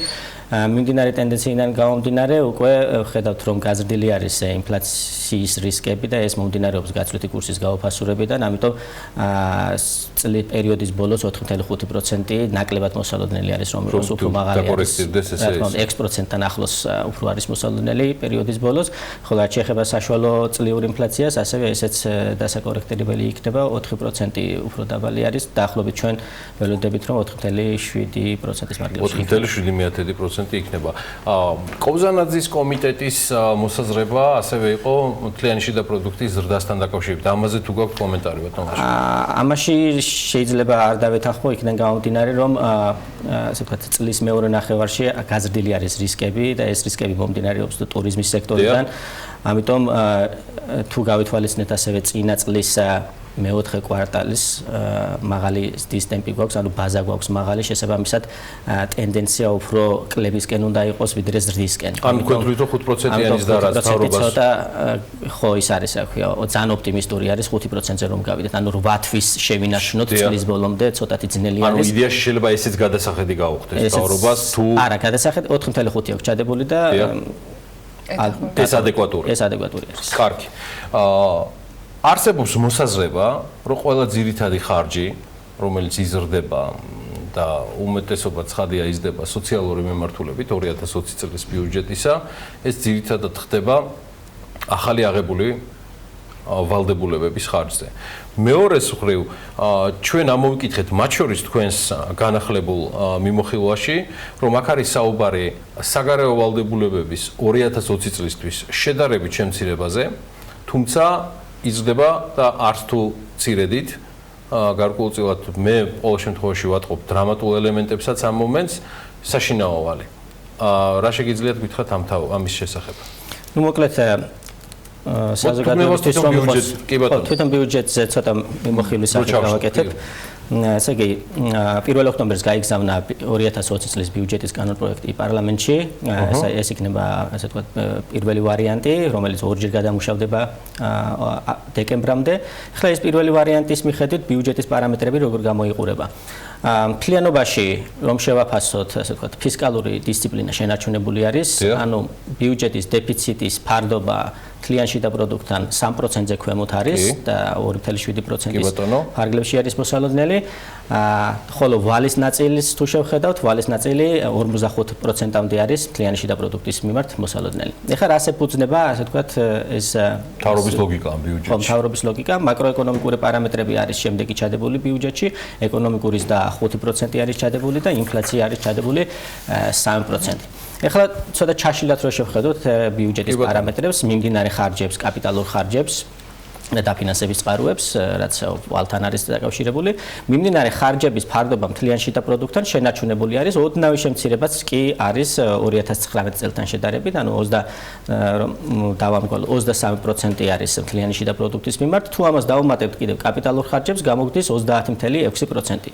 და 2019 წელს მოსალოდნელი არის ეს პარამეტრი, ანუ მთლიანი ნაერთი ბიუჯეტის მთლიანი ხარჯების ფარდობა მთლიან შიდა პროდუქტთან 31%-ის ფარგლებში. ანუ ტენდენცია აქაც კლების მიმართულებით გვაქვს. რაც შეეხება ახლა შემოსავლების ნაწილს, შემოსავლების ნაწილში გადასახადების თუ შევხედავთ, გადასახადების ფარდობა მთლიან შიდა პროდუქტთან 25%-ის ფარგლებში არის მოსალოდნელი 2020 წელს და 2019-ში 25.2% იყო. ანუ წინა წლებიდანაც თუ შევხედავთ ტრენდს, კლების მიმართულებით ტენდენცია აქვს. ესეც ასე ვთქვათ, მისასალმებელი არის ბიუჯეტის ნაწილში. რაც შეეხება ცალკე რომ გავუყოთ კაპიტალური ხარჯები, რომელიც ეკონომიკურ ზრდაზე ყველაზე მნიშვნელოვანი ასე ვთქვათ კომპონენტი არის, თანხობრივად 2019 წელთან შედარებით დიდად არ იცვლება. და არის 3.7 მილიარდამდე, ასე ვთქვათ, არა, კაპიტალურ ხარჯებზე 3.7 მილიარდი, რაც ასე ვთქვათ თანმიმდევრული შესრულების პირობებში ეს საკმარისი არის იმისათვის, რომ ასე ვთქვათ, ის რაც ჩადებული არის ეკონომიკურის და შევინარჩუნოთ ეს. თუმცა მიუხედავად იმისა, ეს ეკონომიკურის და მეტნაკლებად ცოტა ამბიციურადაც შეიძლება მივიჩნიოთ 5%-იანი ეკონომიკური შეფასება. ეხლა შეეხება ვალის ნაწილს. აქედან გამომდინარე? აქედან გამომდინარე კი. რაც შეეხება ვალის ნაწილს, მაგალითად, სანამ 2020 წლის ბიუჯეტი შევიდოდა პარლამენტში, 2019 წლის ცვლილების პროექტი იყო შესული და ამ ცვლილების პროექტში უკვე ჩაიდო, რომ 2019 წელს საშინაო ვალი გაიზრდებოდა დამატებით 400 მილიონით, მანამდე 500 მილიონი იყო და საბოლოოდ 900 მილიონი, ასე ვთქვათ, აღება მოუწევს მთავრობას, ხოლო 2020 წელს ასევე 900 მილიონი არის და საგარეო ვალი წელსაც დაკორექტირდა 2019 წლის კანონ პროექტში 370 მილიონით ამცირებენ, ხოლო მომდევნო წელს, ასე ვთქვათ, აგრეგირებულად თუ შევხედავთ და განვიხილავთ ეკონომიკის ზომასთან როგორ არის ეს, საგარეო ვალის აღება მცირდება დაახლოებით 0.5% პუნქტით 34.7%-მდე მთლიანი შიდა პროდუქტის მიმართ, ხოლო საშინაო ვალი იზრდება დაახლოებით 1.1% პუნქტით 9.2-დან 10.3-მდე. ეხლა ხომ არა, მთელი სახელმწიფო ვალი, ანუ GDP-ს 45% ხდება. არის თუ არა ეს თქვენი როგორც პროფესიონალი ეკონომისტის შეფასება, რომ ეს არის მიახლოება რაიმე ტიპის საგანგაშო ვითარებასთან ან წითელ ხაზებთან? არ არის, იმიტომ რომ წითელი ხაზი არის 60%, თუმცა თუ უფრო ღრმად ჩავალთ კიდევ 60%-ის ქვემოთაც შეიძლება გავალოთ წითელი ხაზი, მაგრამ 45% ნამდვილად არ არის რაიმე საგანგაშო ვითარება. და საშინაო ვალის, ბიუჯეტ საშინაო ვალის ზრდა და საგარეო ვალის შემცირება ემსახურება იმ მიზანს, რომ ჩვენთან კაპიტალის ბაზრის განვითარებას შევუწყოთ ხელი. რომლის საფუძვლები გვიჩანს? რომლის საფუძვლები, რა თქმა უნდა, გვიჩანს 2014 წლიდან თუ შევხედავთ კაპიტალურ ბაზარზე, გვაქვს გამოცოცხლების ტენდენცია. იმედია ამას ინსტიტუციური ტემპები საკმაოდ მაღალია. გადაწყვეტილებებით შესაბამისად მოყვება საიმისოდ, რომ მთავრობამ შესაბამისი გადაწყვეტილებები მიიღოს. კარგი, ეს ალბათ უკვე ვალთან დაკავშირებით ჯამურად ჩვენ შეგვიძლია თუ არა ლაშა მე და თქვენ ცხადია ანასთან ერთად თქვათ, რომ ამ ორი პარამეტრის კორექციის გარდა, რომელიც ძირითადად მე მაინც გონია, რომ ინფლაციის ტარგეტირება იქნება დაკორექტირებული საქართველოს მთავრობის მიერ, ხელმეორე შესვლიდან გამომდინარე, რაიმე ტიპის დრამატულ ცვლილებებს სხვას ელით თუ არა 2019 წლის ბიუჯეტის პროექტში, რომელიც ხელმეორედ შევა ამ დღეებში ან შემდეგ კვირაში პარლამენტში. ძირითადად არ ველოდები, რომ რაიმე დრამატული, ანუ ძირითადი აგრეგირებული მაჩვენებლები შენარჩუნებული იქნება, შეიძლება თვითონ ხარჯების ტიპებში იყოს გადათამაშება, ძალოვანებს მოემატოთ, ვიღაცას მოაკლდეს ამ ცოტათი გადათამაშება იქნება. ასევე მე დატესტვა გავაკეთე ამ ბიუჯეტის, მაგალითად 5% ეკონომიკური ზრდის მაგვირად ავიღე 4.5% და 4.5%-ის ფარგლებშიც ეკონომიკური ფისკალური დისციპლინა შენარჩუნებული იქნება. 25%-ის 4.5% ავიღებთ ეკონომიკურ ზრდას, ავიღებთ ინფლაციას 3%-ს, ბიუჯეტის პარამეტრები, ბიუჯეტის ანუ არ იცვლება არც. ასე ვთქვათ, ჩდება და ფარგლებში, რომელიც ასე ვთქვათ განსაზღვრულია კანონმდებლობით. დიდი მადლობა. მე მგონი არაფერი არ გამოგჩა კვლევიდან. რაიმე ხوبარ არის მნიშვნელოვანი.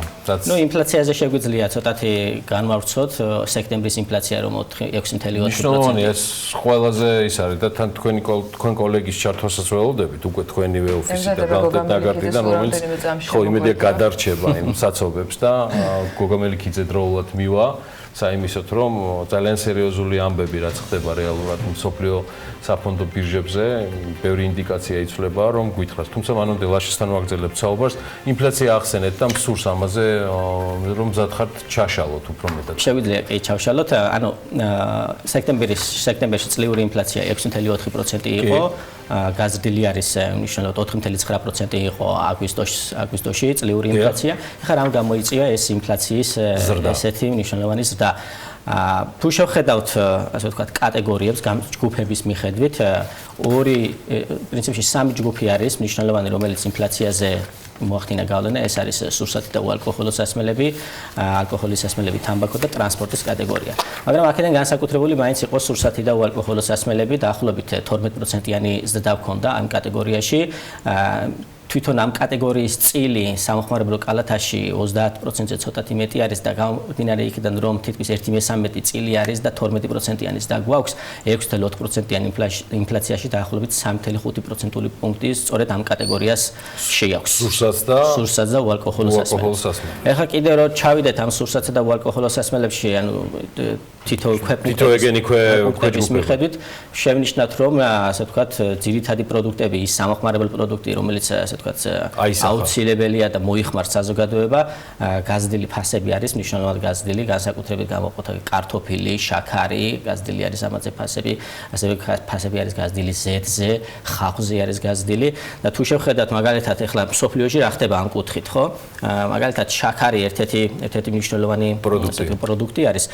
მსოფლიო ბაზარზეც ტენდენცია შაქრის ფასების გაზრდილი იყო ივნისიდან მოყოლებული. მანამდე კლება ჰქონდა, მაგრამ ივნისიდან მოყოლებული უკვე 10-11%-ის ფარგლებში იზრდებოდა 2 თვის პერიოდში, ივლისი-აგვისტო, ხოლო მაგალითად სექტემბერში მსოფლიო ბაზარზე შენელება იყო, მაგრამ ჩვენთან პირიქით გაიზარდა სამთელ შაქრის ფასი 33 სადაგოქში. ტრადიციულად როგორც ამ თემასთან მიახლოებული თავის დროზე გეტყვით რომ ამ პერიოდში როცა განსაკუთრებით თველი სიწყება არ შევეშვით შაქარზე შესაბამის მოთხოვნას და ამიტომ შაქარზე მოთხოვნაც იზრდება რა. ტრადიციულად შაქარზე მოთხოვნა იზრდება, კიდევ წყალზეც მოთხოვნა არ იზრდება ამ პერიოდში შაქართან ერთად. 33.7% გაიზარდა შაქრის ფასი. ბაშა, რისი ასახვა მინდა, რომ აი თქვენთვის დამახასიათებელ ესა ქათინაური არ არის რეალობაა, მარტივ ენაზე რომ ახსნათ.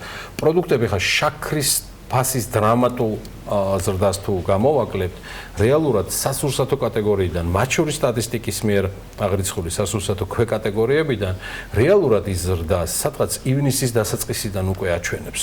მათ შორის თქვენს მიერ დასახელებული პროდუქტები, გულისხმობ კარტოფილს, ეს ზაფხული გამორჩეული იყო ხილბოსტნეულის ძალიან მაღალი ფასებით. მე ფაქტიურ ფასებზე ვლაპარაკობ და არა სტატისტიკურზე და ჩემთვის საუკეთესო ინდიკატორი კვირაში მინიმუმ 1 ჩართვა არის საკოლმეურნეო ბაზრიდან და ეგრეთ წოდებული მარკეტებიდან, სადაც ადამიანს უკვე აღარ აქვს შევაჭრების საშუალება და პირდაპირ ფიქსირებულ ფასად ყიდულობს. ეს ჩანდა და რეალურად ასე იყოს და ეს იყო გაცილებით ადრე, გაცილებით როგორ 2-3 თვით ადრე, ვიდრე ჩვენ მივიღეთ ესეთი დრამატული ზრდა აგვისტოდან სექტემბერში მოყოლებული 1.4% თუ არ ვცდები ინფლაციის და მოკლედ რაც იყო 6 და 4 რაც გახდა. როგორ ისახება ეს ყველაფერი, ანუ რეალობა 3 თვის წინაც იყო იგივე, რაც შემდგომი ასახვა ჩვენ ინფლაციაში ვნახეთ სექტემბერში. აი ეს თუ შეგვიძლია რომ აუხსნათ მაყურებელს. ნუ ტენდენცია რა თქმა უნდა რომ ახსენეთ კარტოფილის ფასი აპრილიდან მოყოლებული უკვე ზრდის ტენდენცია ჰქონდა, მაგრამ ინფლაციაში საერთო ინფლაციის მაჩვენებელში ასე ვთქვათ რომ შევხედოთ სხვა კატეგორიები მცირდებოდა.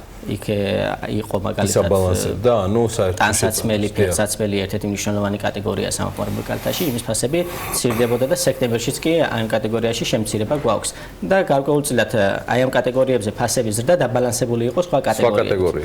მაგრამ ეხლა, როდესაც გაცვლითი კურსი უკვე 2.9-ს ზემოთ გვაქვს, შემდგომ გადახედვა დრამატულად მოუწიათ, ასე ვთქვათ, აი ამ ასე ვთქვათ პროდუქტების იმპორტიორებს, წარმოებლებს, მიწოდებლებს, ყველას ნებისმიერს მნიშვნელოვანი გადახედვა მოუწია და ამიტომ გვაქვს ასე ვთქვათ დრამატული ცვლილება სწორედ აი ამ სექტემბერში, რომ ასე ვთქვათ ვერ შეინარჩუნეს. ელოდებოდნენ რომ კურსი წამოვიდოდა 2.9-ის ქვემოთ და იყო საშუალება რომ ასე ვთქვათ კიდევ შეინარჩუნებინათ იმ დონეზე, თუმცა მიუხედავად იმისა რომ გაზრდილი იყო ივლისში და აგვისტოში, მაგრამ უკვე შემდეგ და ვერცერთმა სხვა კატეგორიამაც უკვე ვეღარ უზრუნველყო იმის დაბალანსება, რასაც ახერხებდა ზაფხულის თვეებში. რა თქმა უნდა და ეს გამოჩნდა კიდეც და ესე ვთქვათ, ეხლა წლის ბოლომდე ველოდებით რომ ოქტომბერში ცოტათი კიდე მეტი იქნება ფასების ზრდა და ახლობით 7-ს მიუახლოვდება, მაგრამ გამომდინარე იქიდან რომ ეროვნულმა ბანკმა ასე ვთქვათ გაამკაცრა მონეტარული პოლიტიკა და ამას აქვს ცოტა დაგვიანების ეფექტი იმისათვის რომ ეკონომიკაზე აისახოს, წლის ბოლოსკენ ველოდებით რომ ცოტა კლების მიმართულებით წავიდეს და ტენდენციებსაც თუ შევხედავთ პერიოდულად ეროვნულ ბანკს სხვადასხვა ეკონომისტები აკრიტიკებენ რომ მათ შეეძლოთ ის ღონისძიებების, კასკადი ვერ ვიტყვი, მაგრამ პრინციპში კასკადი იყო, უმეტესობა მათ ხელთ არსებული იარაღისა გამოყენებულია, რომ შეეძლოთ ადრეც გაეკეთებინათ. ამაზე სხვა დროს, მაგრამ ყოველთვის იცოდეთ, რომ მზადა ვარ და მოხარული ვარ თქვენი მასპინძლობისა ჩვენ სტუდიაში. ლაშა ქავთარაძე, გალტენ-დაგარტის ეკონომისტი, მადლობა თქვენ სტუმრობისთვის. მისი კოლეგა, ოღონდ უკვე გალტენ-დაგარტის სათაო ოფისიდან გოგა მელიქიძე, რომელიც საბროკერო მიმართულების ხელმძღვანელია, უკვე მზად არის რომ ჩაგვერთოს. დიდი ამბები ხდება მსოფლიოში. გეოპოლიტიკური და სხვა ტიპის ანალიზი ხვალ აუცილებლად და გვეტყვის ზოგადად როგორია მსოფლიო როგორც ასეთი ბუკა პეტრიაშვილი, თუმცა მანამდე ყოველ სამშაბათს ტრადიციულად გოგა მელიქიძე არის მზად რომ გაგვიმხილოს მართლა სერიოზული ცვლილებები, მათ შორის ის პრეცედენტული, რომელიც რაც გადავხედე ჯერ კიდევ დიდი დეპრესიის პერიოდიდან მოყოლებული არ დაფიქსირებულა და დარწმუნებული ვარ ამაზეც ისაუბრებს შესავლისთვის მხოლოდ საიმისოთ რომ კიდევ ერთხელ დავადასტურო სიამოვნება ჩვენი დუეტისა ზოგჯერ ტრიოსი და ზოგჯერ კვარტეტის ამ სტუდიას და გალტენტაგარდ შორის კვირის ჭრილში მხოლოდ და მხოლოდ სამი მიმართულების ინდექსზე და ინდიკაციაზეა საუბარი პოზიტივის მიმართულებით, ეს იყო ტრადიციულად ოქრო, ეს იყო შანხაის ინდექსი და ეს გახდა თავად ნასდაკი. დანარჩენმა თითქმის ყველამ კლება აჩვენა. გოგა, დილა მშვიდობის, ბოდიში რომ ამდენი ხანი დაგაყოვნე, ერთ-ერთი და გასმენინე ჩემი თავი, მithumetes შენ გაცილებით უკვე შეგილია ეს ყველაფერი მოუყვა ჩვენ საქმიან მაყურებელს. გისმენ ყურადღებით. გიორგი დილამშვიდობის მიუსალმები ტელემოყურებელს, შენ კარგად შეაჯამე. მარტო სამი აქტივის მიმართულებით დავინახეთ აღმავალი ტრენდი, მაგრამ მოდი სოფლიოს მიმოვიხილო, რაც შეება მოკლე დროს შევეცდები ჩავეტიო. ბოლო 3 კვირაა, რაც ხედავთ, რომ გლობალური აქციების ბაზრები, საფონდო ბაზრები დაბლამუდიან. ამერიკაში ისეთი მაღალი ვარდნები არ დავინახეთ როგორც ევროზონაში, მაგრამ ამერიკას დავარდა. დაახლოებით 1%-მდე დავარდა Dow Jones ინდექსი, 0.5% დავარდა S&P 500 და Nasdaq-ი იყო ალბათ შეიძლება ითქვა შეიძლება იყოს ერთ-ერთი აქტივი, რომელიც სადღაც 0.5% გაიზარდა. წლის მანძილზე ამერიკის საფონდო ბაზრების დასი ისევ ინარჩუნებენ საკმაოდ მიმზიდველს და შეიძლება ითქვას Dow Jones სადღაც 14% არის გაზრდილი, S&P 500 17%-ზე მეტი არის გაზრდილი, Nasdaq-ს ყველაზე კარგი ზრდა შეიძლება ითქვას გლობალურ საფონდო ბაზრებზე დაახლოებით 21%-ზე ოდნავ მეტი არის გაზრდილი. რაც შეეხება ეკონომიკურ მაჩვენებლებს, გასული კვირა იყო ეკონომიკური ინდიკატორები დატვირთული ზოგადად გლობალურად სექტემბრის ეკონომიკური მაჩვენებლები გამოვიდა და ამერიკაში შეიძლება არ იყოს ესეთი დაბალი წარმოების აქტიურობა ეკონომიკაში 2009 წლის ფინანსური კრიზისის მერე არ ყოფილა და ამა ბუნებრივია გააოცა ეკონომისტები და ანალიტიკოსები და ინვესტორები. ბუნებრივი არის მოლოდინი რომ ესეთი დაბალი აქტიურობა წარმოების ეკონომიკაში გადაედება მომსახურების ეკონომიკას და ამ ყველაფერმა ასევე საკუთარ კაფეო მოლოდინი გააჩნდა მასეთ რომ ოქტომბრის ესე ვთქვათ მონეტარულ პოლიტიკაზე ფედი კიდევ უფრო მეტად შეამცირებს და შეარბილებს თავის მონეტარულ პოლიტიკას და შეამცირებს განაკვეთს, საპროცედო განაკვეთს. რაც შეეხება ერთ-ერთი დადებითი ტენდენცია იყო უმუშევრობის ნაწილში, ანუ ამერიკაში სექტემბრის თვეში იმდენივე სამუშაო ადგილი შეიქმნა, სადაც ამას ეკონომისტები ელოდებოდნენ. ზოგადად შეგვიძლია ცალსახად ვთქვათ, რომ ბოლო 50 წლის მანძილზე ამერიკაში ესეთი დაბალი უმუშევრობა არ ყოფილა 3.5%-მდეა უმუშევრობა შემცირებული. ბუნებრივია ეს ყველაფერი აჩენს მაღალ მოლოდის ობლიგაციების ბაზრის მიმართ, როგორც დაცული აქტივების მიმართ და რადგან ობლიგაციების ბაზარზე ვთქვი, ბარემ ოქროზეც ვთქვი, იმიტომ რომ ოქროს ობლიგაციებთან ერთად წარმოადგენს ერთ-ერთ დაცულ აქტივს. ობლიგაციების ოქროს ფასიც გაიზარდა, შეიძლება არ იყოს დაახლოებით 0.5% გასული კვირის მანძილზე და წლის ჭრილში სადღაც 17%-ზე მეტით არის გაზრდილი. რაც შეეხება ევრო ნავთობზეც ვთქვი, ნავთობი დავარდა გასულ კვირას 5%-ზე ოდნავ მეტი და წლის მანძილზე 16%-მდეა. 16%-ას დას მაინც ინარჩუნებს. ნავთობი რომ შევხედოთ მის წლის პერფორმანს, საკმაოდ კარგად იზრდებოდა წლის დასაწყისში 40%-მდე იყო გაზრდილი და ახლა მისის და ბოლო კვირებში დაკარგა თავის ღირებულება, რომ 16.7% არის გაზრდილი და ესე აქვს შემცირებული. რაც შეეხება ევროზონაში გაცილებით მაღალი ვარდნა დავინახეთ საფონდო ბაზრების, ვიდრე ამერიკაში საშუალოდ 3%-მდე დავარდა გლობალური ევროზონის ინდექსები, სტოქ 600 დავარდა 3.8%-ით, 3% დავარდა DAX-ი, გერმანული ინდექსი, ფრანგული ინდექსი დავარდა დაახლოებით 2.5%-ით, თუმცა წლის ჭრილში თუ შევხედავთ ინდექსებს საკმაოდ კარგად გამოიყურებიან, მაინც ანუ სტოქსი 12%-იანს და ინარჩუნებს, DAX-ი 13%-იანს და CAC 40 16%-იანს და საკმაოდ მაღალი ვარდნა დავინახეთ ბრიტანული ინდექსებით, დაახლოებით FTSE 100, FTSE 250 2.5% დავარდა, თუმცა FTSE 100 დავარდა 3.5%, ალბათ ევროზონაში ის რო შევხედოთ, ანუ ყველაზე მაღალი ვარდნა FTSE 100 ჰქონდა ბრიტანულ ინდექსს და რამ თუ ბრიტანულ ინდექსს ვსაუბრობთ, ბარემ ვიტყვი რომ ეს მოხდა, იმიტომ რომ ევროზონაში ბრიტანეთში გამოვიდა გამოვიდა ეკონომიკური მაჩვენებლები და საკმაოდ ესე ვთქვათ იმედები გაუცროა ინვესტორებს და ეკონომისტებს მაღალი შემცირება უმუშევრობაში, ანუ უმუშევრობაში ნაკლებად წარმოების ნაწილში, მომსახურების სექტორში და ბუნებრივია ეს ყველაფერი ბრეგზიტს უკავშირდება და ასევე აჩეს საკმაოდ დასაბუთებულ მოლოდის მასეთ, რომ ბრიტანეთის ცენტრალური ბანკი მნიშვნელოვნად გაზდის, მნიშვნელოვნად შეამცირებს ასე ვთქვათ მონეტარულ პოლიტიკას და შეამცირებს საპროცენტო განაკვეთს და როგორც ამერიკაში, ასევე ბრიტანეთში ამის საკმაოდ მკაფიო მოლოდინები არის. ნოემბერშია ჩანიშნული მონეტარული პოლიტიკის ხდომა ინგლისის ცენტრალური ბანკის. რაც შეეხება გერმანიაში ჩვენ ბოლო მიმოხილვებში სუვიძახით, რომ მნიშვნელოვანი შემცირებაა წარმოების. ბოლო 6 წელია გერმანიაში ასეთი შემცირება წარმოებაში არ მოხდარა და შესაბამისად უკვე მერამდენით ამცირებენ ეკონომიკურ მოლოდინს 0.5%-მდე შეამცირეს მიმდინარე წლის ეკონომიკური ზრდა 0.8%-დან გერმანულმა ესე ვთქვათ ეკონომიკურმა ინსტიტუტებმა და გერმანია როგორც ყველაზე მსხვილი ეკონომიკა ევროზონაში მნიშვნელოვნად აწვება სხვა ეკონომიკებს და შემცირებები ზოგადად განპირობებულია რამოდენიმე რამის გამო ეკონომიკური შემცირებები პირველი ჩინეთს და ამერიკას შორის სატარიფო დაძაბულობით, ბრეგზიტით და ეს ყველაფერი აწვება წარმოება აწვება ექსპორტის პოტენციალს და ასე შემდეგ და გადადებულია მთელ რიგ ეკონომიკებზე. ბოლოს ყველაზე მთავარია, რამაც გამოიწვია ასეთი ვარდნა ევროზონის ეკონომიკების არის ამერიკის მხრიდან შემცირება ამერიკის მხრიდან ეს დადება გადასახადის ანუ ოფიციალურად არის დადასტურებული რომ ამერიკამ 7.5 მილიარდი ღირებულების პროდუქციაზე გაუზარდა ევროზონას გადასახადი 25%-ით, ანუ ევროპული პროდუქცია ამერიკაში 17 ოქტომბრიდან 25%-ით გაძვირდება, ანუ ტარიფი დაადო და ბუნებრივია ეს დააწვა ევროზონის საფონდო ბაზრებს მნიშვნელოვნად. გადავალ იაპონიაში შეიძლება ცალსახადოს იგივე ტენდენციაა, რაც გერმანიის ეკონომიკაში საკმაოდ შემცირებულია შემცირებული ექსპორტი და პირველ რიგში უკავშირდება ამერიკასა და ჩინეთს შორის ვთქვათ სატარიფო დაძაბულობას და აწვება იაპონიის ეკონომიკას. ნიკეი 25 დავარდა 2%-მდე, მაგრამ 7%-იანს დას მაინც ინარჩუნებს წლის მანძილზე.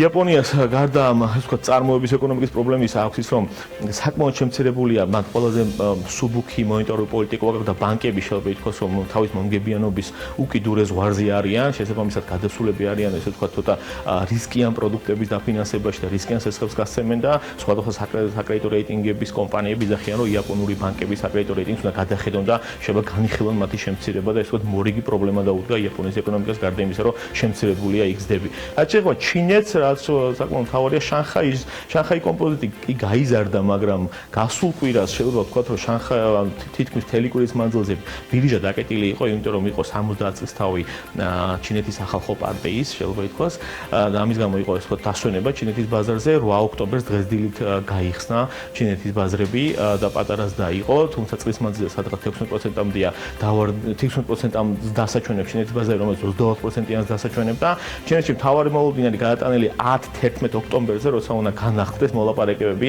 ამერიკასა და ჩინეთს შორის სავაჭრო რეჟიმთან დაკავშირებით. ჩვენ ვიცით, რომ მოლოდინი არის, რომ 250 მილიარდი ღირებულების სავაჭრო პროდუქცია შეიძლება ამერიკამ 30% კიდევ უფრო მეტად 30% გაუზარდოს დამატებით ტარიფები ჩინეთის ეკონომიკას და ანუ მოლოდინები ამიმართული ბუნდოვანია, არის ოპტიმისტურიც და ნეგატიურიც, არის მოლოდინები, რომ ეს ასე არ მოხდება, მაგრამ ბევრი ეკონომისტი იძახის, რომ ალბათ ტრამპი გადაწყვიტავს და გაზდის ამ ტარიფებს და ბუნებრივია ეს მორიგ ტალღას გამოიწვევს საფონდო ბაზრების მიმართ. ხელი ყურადღება გადატანილია ამ მიმართულებით. ნახოთ როგორ გამოვითარა მოვლენები ამ კვირაში უნდა ესე ვთქვათ განახდეს ამერიკასა და ჩინეთს შორის მოლაპარაკებები სავაჭრო ტარიფთან დაკავშირებით. შეგვიძლია თუ არა ჩვენ პრინციპში ვთქვათ, აი ეს ბოლო კითხვა შემაჯამებელი, რითაც პრინციპში გავხსენით ჩვენი თემა, რომ ის ინდიკაცია, რასაც რეალურად იძლევა ბაზარი, განსაკუთრებით მე წეგან რაღაც შეიძლება არ მახსოვს ზუსტად დიდი რეცესიის, დიდი დეპრესიის ტერმინი ვთქვი, ამ დროს საუბარი არის რეცესიის პერიოდზე 2009 წლისა და მეორე მხრივ ესეთი დაბალი უმუშევრობა ამერიკაში. ჯამში შენახსენე ფედის მოსალოდნელი გადაწყვეტილება, იმავდროულად საუბრობენ თუ არა მიზეზებზე, არის თუ არა ეს ჯამში მაინც კავშირში ამერიკა-ჩინეთის შორის მიმდინარე სავაჭრო турბულენტისა, მუდმივი დაძაბულობისა, თუ არის სხვა ტიპის მიზეზები, მათ შორის პოლიტიკურიც, რომელიც უკავშირდება ტრამპის ტვიტიდან დაწყებული დამთავრებული შესაძლო იმპიჩმენტის პროცედურას, რომელიც პალატამ წამოიწყო.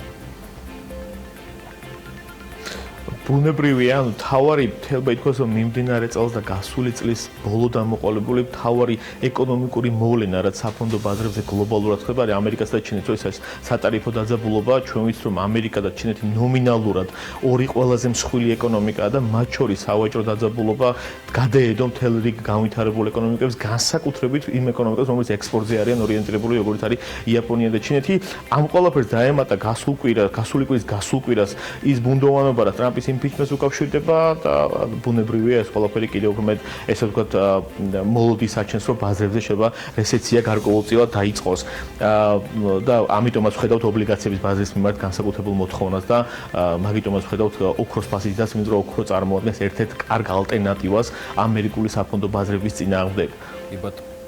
გოგა მელიქიძე, მადლობა მას, საბროკერო მიმართულების ხელმძღვანელი, გალტენ ტაგარტიდან გვერდთვებოდა, მადლობა მას ამ ყველაფრისთვის. ჩვენ ახლა გავალთ მოკლე პაუზაზე და შემდგომ უკვე ვაგრძელებთ მასპინძლობას ჩვენი სტუმრებისა.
წელს განათლების სამინისტროს დაფინანსება 1.503 მილიონიდან 1.626 მილიონამდე იზრდება. პირველადი პროექტის მიხედვით სკოლებისა და პროფესიული განათლების დაფინანსება იზრდება, ხოლო უმაღლესი განათლების მიმართულებით ხარჯები მცირდება.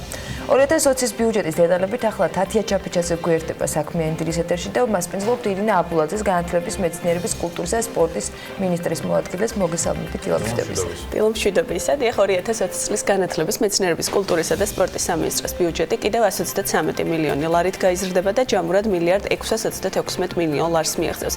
ბიუჯეტის პირველადი პროექტის მიხედვით სკოლამდელი და ზოგადი განათლების დასაფინანსებლად 925 მილიონ 300.000 ლარი გამოიყოფა, მათ შორის 617.000 ლარზე მეტი ლარიდან 780.000 ლარამდე გაიზრდება ზოგად საგანმანათლებლო სკოლების დაფინანსება 2020 წელს. მასწავლებელთა პროფესიული განვითარების ხელშეწყობის მიზნით კი თითქმის 12 მილიონი ლარის დახარჯვა იგეგმება. 2 მილიონით იზრდება უსაფრთხო საგანმანათლებლო გარემოს უზრუნველყოფისთვის გამოყოფილი ხარჯები და ის 2020 წელს 19 მილიონი ლარი იქნება. 19-ის ნაცვლად 23 მილიონი დაიხარჯება მოსწავლეების სახელმძღვანელოებით უზრუნველყოფისთვის პროგრამა ჩემი პირველი კომპიუტერისთვის გამოყოფილი დაფინანსება კი 33 მილიონს მიაღწევს. სკოლების მსგავსად კიდევ 4 მილიონით იზრდება პროფესიული განათლების ბიუჯეტი, საერთო ბიუჯეტიდან ამ მიზნით 53 მილიონ ლარამდე დახარჯვა იგეგმება, გაზრდილი დაფინანსება მოხმარდება პროფესიული განათლების განვითარების ხელშეწყობას, რისთვისაც ჯამში 50 მილიონია გათვალისწინებული, ხოლო 2 მილიონი ეროვნული უმცირესობების პროფესიული გადამზადებისთვის დაიხარჯება. თითქმის 169 მილიონი ლარიდან 152 მილიონამდე მცირდება უმაღლესი განათლების დაფინანსება, აქედან გამოცდების ორგანიზებისთვის 13 მილიონი ლარის დახარჯვა იგეგმება, სახელმწიფო სასწავლო სამაგისტრო გრანტებით ახალგაზრდების სახალისებისთვის გამოყოფილი დაფინანსება კი 108 მილიონ 580.000-მდე მცირდება. 2020 წელსაც 65 მილიონი იქნება გამოყოფილი მეცნიერებისა და სამეცნიერო კვლევების ხელშეწყობის მიზნით, ხოლო 3 მილიონით გაიზრდება ინკლუზიური განათლების დაფინანსება და მომავალ წელს უკვე 20 მილიონ 525.000-ით განისაზღვრება. 135 მილიონ 500.000 ლარიდან 127 მილიონ 300.000-მდე მცირდება ინფრასტრუქტურის განვითარებისთვის საჭირო სახსრები, აქედან ზოგად საგანმანათლებლო დაწესებულებების ინფრასტრუქტურის განვითარებისთვის გაისადათ 80 მილიონის დახარჯვა დაგეგმილი, 15 მილიონს კი პროფესიული საგანმანათლებლო დაწესებულებების მიმართულებების ინფრასტრუქტურის განვითარებისთვის დახარჯავს უწყება. აქვე საინტერესოა ის ფაქტიც, რომ 2020 წლის სახელმწიფო ბიუჯეტის მიხედვით განათლების სამინისტრო ყველაზე მსხვილ დამსაქმებელ სამინისტროებს შორის მესამე ადგილზე იმყოფება. უწყებაში დასაქმებულ საჯარო მოხელეთა ჯამური რაოდენობა 8215-ია. ირინა აბულაძეს მასპინძლობთ, როგორც უკვე დავაანონსეთ, განათლების მინისტრის მოადგილეს საქმიანი დილის ეთერში. მადლობა მას კიდევ ერთხელ სტუმრობისთვის. მე ვეცადე მოკლედ ჩამომეთვალა ის მიმართულებები, რაც 2020 წლის ბიუჯეტში ამოვიკითხა, თუმცა თქვენგან უფრო საინტერესო იქნება დეტალურად რა იქნება პრიორიტეტები, რასაც უწყება 2020 წლისთვის მიმართავს ხარჯებს. დილა მშვიდობის მივესალმები თქვენს მაყურებელს. თქვენ ძალიან სწორად და შეაჯამეთ პროექტი ბიუჯეტისა 2020 წლისთვის, რომლის განხილვებაც დაიწყება უკვე ძალიან მალე პარლამენტში. მთავრობის გაცხადებული, ასე ვთქვათ, პოლიტიკა ზოგადად ბიუჯეტის დაგეგმასთან დაკავშირებით მოხსენებათ არის, რომ 2020 წელი განსაკუთრებით იქნება ადამიანზე ორიენტირებული ბიუჯეტი, ანუ ადამიანების სამუშაო გარემოს, მათი სოციალური პირობების გაუმჯობესების ჭრილში, შესაბამისად კონცეპტუალურად ამ ხაზს მოერგო ყველა სამინისტროს ბიუჯეტი და ასე ვთქვათ, გადანაწილდა თანხები ამის მიხედვით. რაც შეეხება განათლების, მეცნიერების, კულტურისა და სპორტის სამინისტროს ნაწილში ყველაზე დიდი მატება ბიუჯეტში და ასე ვთქვათ ყველაზე საგრძნობი ნაწილი არის ზოგადი განათლების მიმართულებაში. მოგეხსენებათ, იმიტომ რომ თვითონ თავად სისტემა არის ძალიან დიდი ზოგადი განათლების და ზოგადი განათლება იქნება განსაკუთრებული პრიორიტეტის მატარებელი მომავალ წელს. ჩვენ როდესაც ვსაუბრობდით რეფორმის განხორციელებაზე და კომპლექსურობაზე რეფორმის, მათ შორის თქვენი ეთერის საშუალებით, ბევრჯერ ყოველთვის ვიმეორებთ ერთი და იგივეს, რომ ასე ვთქვათ, წარმოვიდგინოთ რა არის კარგი სკოლა, ხარისხიანი განათლება სკოლაში, ხო? იქ არის ძალიან ბევრი ელემენტი და მათ შორის არის 4 საკვანძო მათგანი, ეს არის სახელმძღვანელოები, ეს არის ინფრასტრუქტურა, ეს არის კარგი დაფასებული კვალიფიციური მასწავლებელი და ეს არის უსაფრთხო ფსიქოლოგიური და ფიზიკური გარემო. მინდა უკანასკნელით დავიწყო, ინკლუზია იქნება პრიორიტეტი მომავალი წლისთვის. გარდა ინფრასტრუქტურული პროექტებისა, რომელიც კონკრეტულად ადაპტირებას შეეხება, გარდა ამისა რესურსების განვითარების ნაწილში და გაზრდილი დაფინანსება ნამდვილად მოხმარდება როგორც სახელმწიფო პოლიტიკის გაუმჯობესებას, მაგალითად სპეციალური მასწავლებლების გარდა იცით, რომ სკოლებში არიან სხვადასხვა ასისტენტები, კურატორები, ადმინისტრაციის ნაწილში მუშაობს ინკლუზიური განათლების სპეციალისტები და მათი ხელფასის ზრდაც. ზუსტად ამ თემაზე გქონდა გუშინ ძალიან დიდი შეხვედრა თბილისის სკოლების დირექტორებთან და ამ ტიპის შეხვედრებს ჩვენ რეგიონებშიც გავაგრძელებთ, სადაც წარუდგინეთ კონკრეტული განხორციელებული სამუშაოები, რას აკეთებს სამინისტრო ინკლუზიური განათლების ხელშეწყობის კუთხით და გავაკეთეთ აქცენტი, რომ სკოლის დირექტორი, როგორც ორგანიზაციის ხელმძღვანელი, იქნება პასუხისმგებელი, აქამდეც არის, მაგრამ ის, რომ სამინისტრო გაამკაცრებს კონტროლს ინკლუზიური განათლების დანერგვის მიმართულებით, მონიტორინგის გაძლიერება მომავალ წელს, ეს იქნება პრიორიტეტი იმისათვის, რომ თითოეული სპეციალური საგანმანათლებლო საჭიროების მქონე მოსწავლე იქნეს იდენტიფიცირებული და მათ შეეთავაზოთ სწორედ მათი განვითარებისთვის შესაბამისი პროგრამები და ჩვენ ამას ნამდვილად უფრო მეტ ყურადღებას მივაქცევთ და უფრო გავამკაცრებთ. პედაგოგი, რომელიც ყველა სკოლაში ამ ეტაპზე სისტემაში ჩართული არის, იდენტიფიცირებული არის 7000-ზე მეტი მოსწავლე, რაც ძალიან კარგი შედეგია, იმიტომ რომ იდენტიფიცირების ხარისხი და ასე ვთქვათ, მომართვიანობა გაზრდილია, იმიტომ რომ სამინისტრო ნამდვილად სთავაზობს კონკრეტულ მექანიზმებს და დაფინანსებას იმისთვის, რომ სპეციალური საგანმანათლებლო საჭიროების მოსწავლეებს შეეთავაზოთ სერვისები.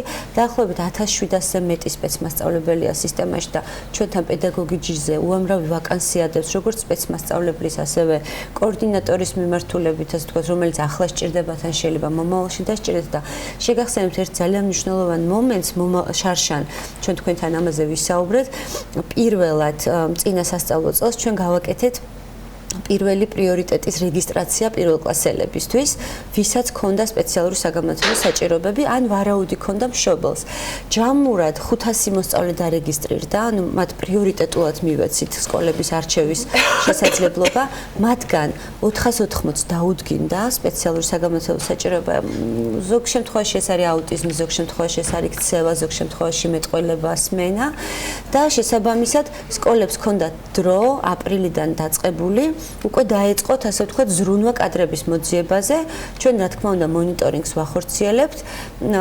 სკოლებს კიდევ ერთხელ შევახსენებთ, რომ ამ პროცესს გავაგრძელებთ და აუცილებლად, ასე ვთქვათ, გადავამოწმებთ, რომ რამდენად სრულდება მულტიდისციპლინური გუნდის მიერ დადებული რეკომენდაციები სკოლის დონეზე, ასე რომ ინკლუზიის გარდა ეს იქნება მასწავლებლის ხელფასები მომავალ წელს გაზრდილი. გაიხარჯება 150 ლარით დამატებას მიიღებენ მომავალ წელსაც სტატუსის მქონე მასწავლებლები. ისევ 1 სექტემბერზეა საუბარი. ეს იქნება ისევ შემდეგი სასწავლო-წლიდან მოგეხსენებათ ახალგაზრდილ დანამატს სახელფასო ზრდას ოქტომბრის ბოლოს მიიღებენ როგორც მასწავლებლები, ასევე რესურს ცენტრის ხელმძღვანელები, თანამშრომლები და სხვადასხვა ვთქვათ სკოლის დონეზე მომუშავე პირები და შემდეგი სახელფასო ზრდა მასწავლებლების ხელფასებში უკვე ანალოგიური განხორციელდება მომავალ სასწავლო წელს. რაც შეეხება ინფრასტრუქტურას, რამდენი სკოლის რეაბილიტაცია, მშენებლობა იგეგმება უშუალოდ უწყების მხრიდან და ასევე გრანტების იგივე 1000 წლის გამოწვევის პროცესები. 1000 წლის გამოწვევის კომპაქტი მოგეხსენებათ 5 წლიანი კომპაქტი იყო და ის უკვე დასრულდა 2019 წელს და კონკრეტული შედეგები მათ შორის 91 სკოლის სრული რეაბილიტაცია მოხდა ფონდის მიერ, მაგრამ რაც მინდოდა მეთქვა ბიუჯეტთან დაკავშირებით, მიუხედავად იმისა, რომ ჯამურად ბიუჯეტი არ იზრდება ინფრასტრუქტურის მიმართულებით, ციფრობრივად, ასე ვთქვათ, განსხვავება არის იმაში, რომ ინფრასტრუქტურის ნაწილში მხოლოდ თბილისის მასშტაბით ინფრასტრუქტურული სამუშაოების ბიუჯეტი დარჩა სამინისტროს ბიუჯეტში და რეგიონების ინფრასტრუქტურული სამუშაოების ბიუჯეტი მოთავსდა უკვე ინფრასტრუქტურის და რეგიონული განვითარების სამინისტროში. პრაქტიკულად ჯამურად შარშან უბრალოდ ჩვენთან იყო რეგიონების ნაწილში. ახლა მხოლოდ თბილისი დევს და დანარჩენი რეგიონები პრაქტიკულად გასამაგებული არის ჯამში, სადღაც 300 მილიონამდე არის ინფრასტრუქტურული პროექტებისთვის ჯამურად გამოყოფილი ჩვენი სამინისტროს ბიუჯეტში და ინფრასტრუქტურის და რეგიონული განვითარების იმისთვის, რომ რეალურად სკოლები მივიღოთ ისეთი სტანდარტების შესაბამისი, რომელიც პასუხებს გამოწვევებს არსებულ გამოწვევებს. იცით რა, გამოწვევები ძალიან ბევრი არის. ჩვენ თუ ერთის მხრივ საუბრობთ იმაზე, რომ ტექნოლოგიური გაუმჯობესება გავაკეთოთ სკოლებში, არის სკოლები, სადაც ელემენტარულად ეს თქვათ პირობები არის გასაუმჯობესებელი იმისთვის, რომ კომუნიკაციები იყოს, იმიტომ რომ ჭერი, ასე თქვათ საპირფარეშოები, ჩვენ ახლა ძალიან მასშტაბური პროექტი გვაქვს დაწყებული ინფრასტრუქტურის სამინისტროსთან ერთად. წელს და მომავალ წელს პრაქტიკულად დაიფარება ყველა სკოლის საპირფარეშოს პრობლემა, მათ შორის ის პრობლემა, როგორიც არის მაგალითად შენობის გარეთ მყოფი საპირფარეშოები, რომლის შეტანაც ხდება სკოლებში. პრაქტიკულად ამ ნაწილს ჩვენ 2020 წლის განმავლობაში ვარაუდობთ, რომ მოვრჩებით. რაც შეეხება დანარჩენი სპორტული მოედნები და ასე შემდეგ ყველანაირ საჭიროებებს, ჩვენ ძალიან უხეშად როდესაც ვთვლიდით ამას, დაახლოებით სადღაც 4 მილიარდზე მეტი საჭიროება გამოიკვეთა, თუმცა ამ ეტაპზე 2020 წელს დეტალური შესწავლა გვექნება და ასე ვთქვათ ანალიზი ბაზების და პრაქტიკულად ინფრასტრუქტურა რჩება ნომერ პირველ პრიორიტეტად და დარჩება მომავალი 3 წლის განმავლობაში. საერთაშორისო ორგანიზაციების დახმარება არის, მსოფლიო ბანკის პროექტი იწყება ახალი, რომელიც არის 100 მილიონი დოლარის ეკვივალენტი, სადაც როგორც ინფრასტრუქტურული მიმართულება, ასევე სკოლამდელი ზოგადი და უმაღლესი განათლების ხელშეწყობის პროგრამები ამუშავდება.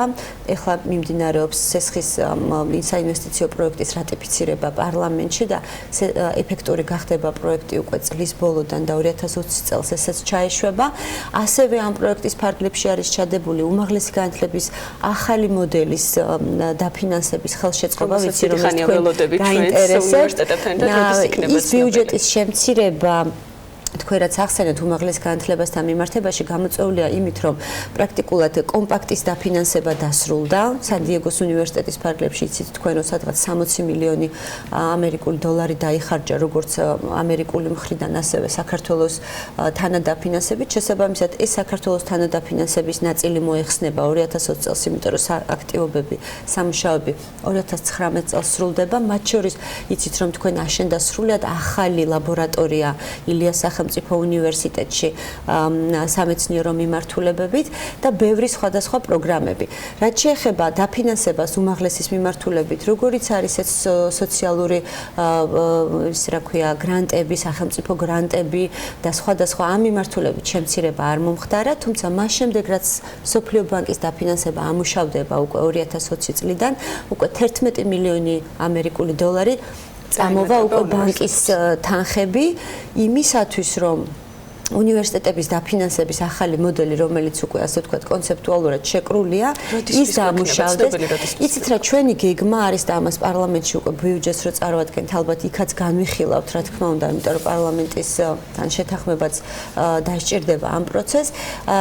მოდელზე გადასვლას გეგმავთ ეტაპობრივად და ვფიქრობთ, რომ ამას დასჭირდება ალბათ 4 წელი იმისათვის, რომ სრულად ამუშავდეს, იმიტომ რომ იცით რომ ჩვენ ვსაუბრობთ ისეთ ინდიკატორებზე, როგორიც არის კვლევები, როგორიც არის აკადემიური პერსონალი, ინტერნაციონალიზაცია, პროგრამების ხარისხი, ამას ჭირდება დრო. იცით რომ ამ ეტაპზე უნივერსიტეტები მთლიანად, ასე ვთქვათ, პრაქტიკულად თავიანთ დაფინანსებაში ეყრდნობიან რაოდენობრივ მაჩვენებლებს, როგორიც არის სტუდენტების რაოდენობა და იმისათვის, რომ გადასვლა მოხდეს ხარისხობრივ ინდიკატორებზე, ეს უკვე 2020 წლის მეორე ნახევრიდან დაიწყება და ვარაუდობთ, რომ 4 წლის განმავლობაში, ასე ვთქვათ, სრულად ამუშავდება ეს სისტემა და ერთი მნიშვნელოვანი ელემენტი, რომელიც ასე ვთქვათ, ასევე თქვენ ახსენეთ, არის სახელმძღვანელოები.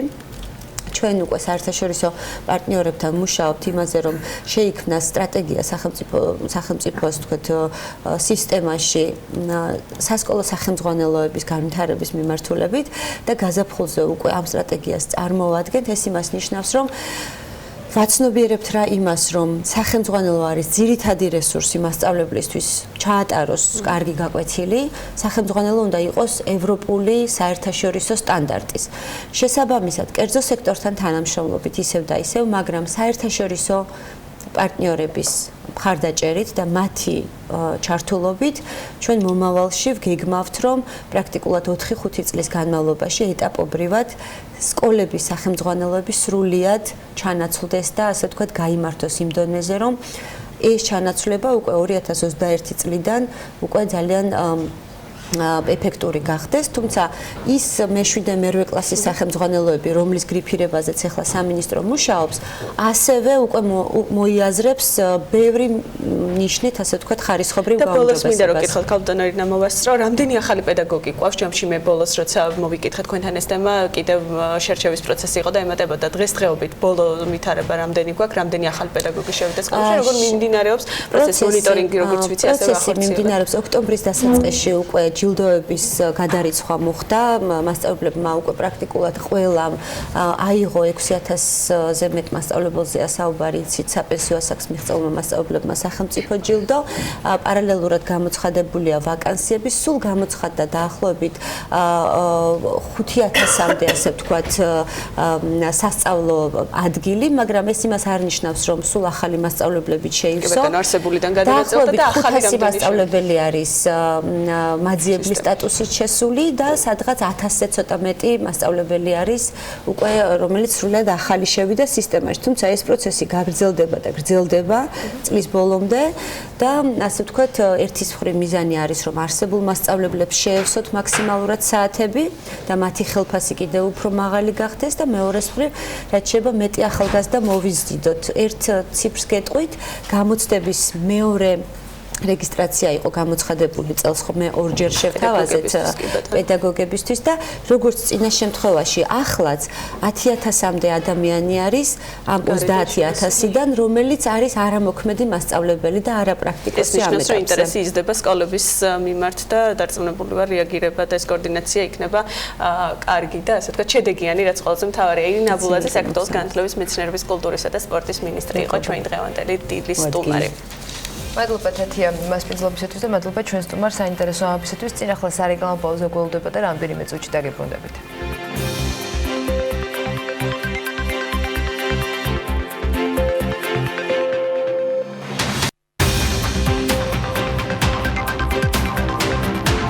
ეკონომიკის ministris განცხადებით გერმანელ ინვესტორებს საქართველოს სტაბილურ და მაღალ ეკონომიკურ ზრდას თავაზობს. ნათია თურნავას გერმანელმა კოლეგამ თომას ბრაისმა გუშინ თქვა, რომ ბევრი გერმანელი გამოთქვამს სურვილს განავითაროს ბიზნესი საქართველოში. გარემოს დაცვის და სოფლის მეურნეობის მინისტრი ლევან დავითაშვილი მსოფლიო ბანკის ახალ წარმომადგენელ სამხრეთ კავკასიაში სებასტიან ოლენიუსს შეხვდა, რომელზეც შეხვედრაზე მხარეებმა ქვეყანაში სოფლის მეურნეობისა და გარემოს დაცვის მიმართულებით მსოფლიო ბანკის მიერ განხორციელებულ პროექტებზე ისაუბრეს და თანამშრომლობის გაღრმავების საშუალებები განეკუთვნეს. მომდევნო კვირიდან ბაზარზე მურაბების ახალი მწარმოებელი კომპანია ვერველები გამოჩნდება, მისი გასაყიდი ფასი 7 ლარიდან 15 ლარამდე იქნება. ჯანდაცვის სამინისტრო თანამშრომლების გათავისუფლებასთან დაკავშირებით განმარტავს, რომ რეორგანიზაციის ფარგლებში მოხდა ზოგიერთი სტრუქტურული ქვედანაყოფის გაერთიანება და ჩამოყალიბდა ერთიანი პოლიტიკის დეპარტამენტი, რომელიც ერთი მენეჯმენტის ქვეშ იმუშავებს, 4-ვე მიმართულებით იქნება ეს ჯანმრთელობა, სოციალური დაცვა, დევნილთა თუ შრომის საკითხები.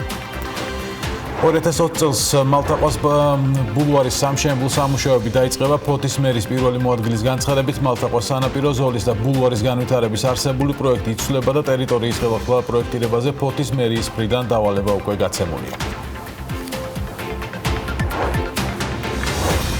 15-16 ოქტომბერს კი საქართველოს უძრავი ქონების და ტურიზმის საერთაშორისო მასშტაბურ ფორუმს უმასპინძლებს უძრავი ქონების და სასტუმრო ბიზნესის საერთაშორისო ყოველწლიური ფორუმი მდგრადი და მედეგი ქალაქების მშენებლობა პროპერტი ჯორჯიას და FIAPS ჯორჯიას ინიციატივითა და ორგანიზებით საქართველოს ბანკის პარტნიორობით საქართველოში პირველად გაიმართება. ფორუმის ორგანიზატორები მსოფლიო რუკაზე საქართველოს როგორც უძრავი ქონების და ტურიზმის სასტუმრო ბიზნესის საერთაშორისო ლოკაცია წარმოშენას ისახავს მიზნად და ფორუმზე გასახელო საკითხებს შორის მდგრადი ქალაქების შექმნის ეკონომიკური შედეგი ქალაქებში მდგრადი ურბანული ინფრასტრუქტურისა და ტურიზმის განვითარება იქნება. 300-ზე მეტი დელეგატი და მსოფლიოს სხვადასხვა ქვეყნიდან მოწვეული 50-ზე მეტი ინვესტორი ესტუმრება ამ ფორუმს, რომლებიც თბილისთან ერთად საქართველოს რამდენიმე რეგიონსაც მოინახულებენ. ფორუმის დეტალებზე უკვე ჩვენი სტუმრები საუბრობენ უფრო ცვლად. საქმიანი დილის ეთერში მასპინძლობთ კეთი ტაბადაძის პროპერტი ჯორჯიას მმართველ პარტნიორს, FIAPS ჯორჯიას პრეზიდენტს ამავე დროს, ლიკა ქარტავას პროპერტი ჯორჯიას მმართველ პარტნიორს და FIAPS ჯორჯიას დამფუძნებელს და გიორგი არველაძე საქართველოს ბანკის მცირე და საშუალო ბიზნესის გაყიდვების დეპარტამენტის დირექტორს. მოგესალმებით, მადლობა რომ ხართ ჩვენთან ერთად. მოდი კეთილიკა ჯერ თქვენ მოგვიყავით FIAPS-ზე უფრო მეტი, მიუხედავად იმისა, რომ ჩვენ მოყოლებელმა ეტაპობრივად გაიგო ამ პროექტის შესახებ, მაგრამ რას ეძღვნება ფორუმი, რომელიც იქნება საკმაოდ მასშტაბური, დიდი ხანია სამზადისი მიმდინარეობს და რა არის მიზანი, რა უნდა ვაჩვენოთ საქართველოში ინვესტორებს, რომლებიც ჩამოვლენ ამ ფორუმზე მონაწილეობის მისაღებად.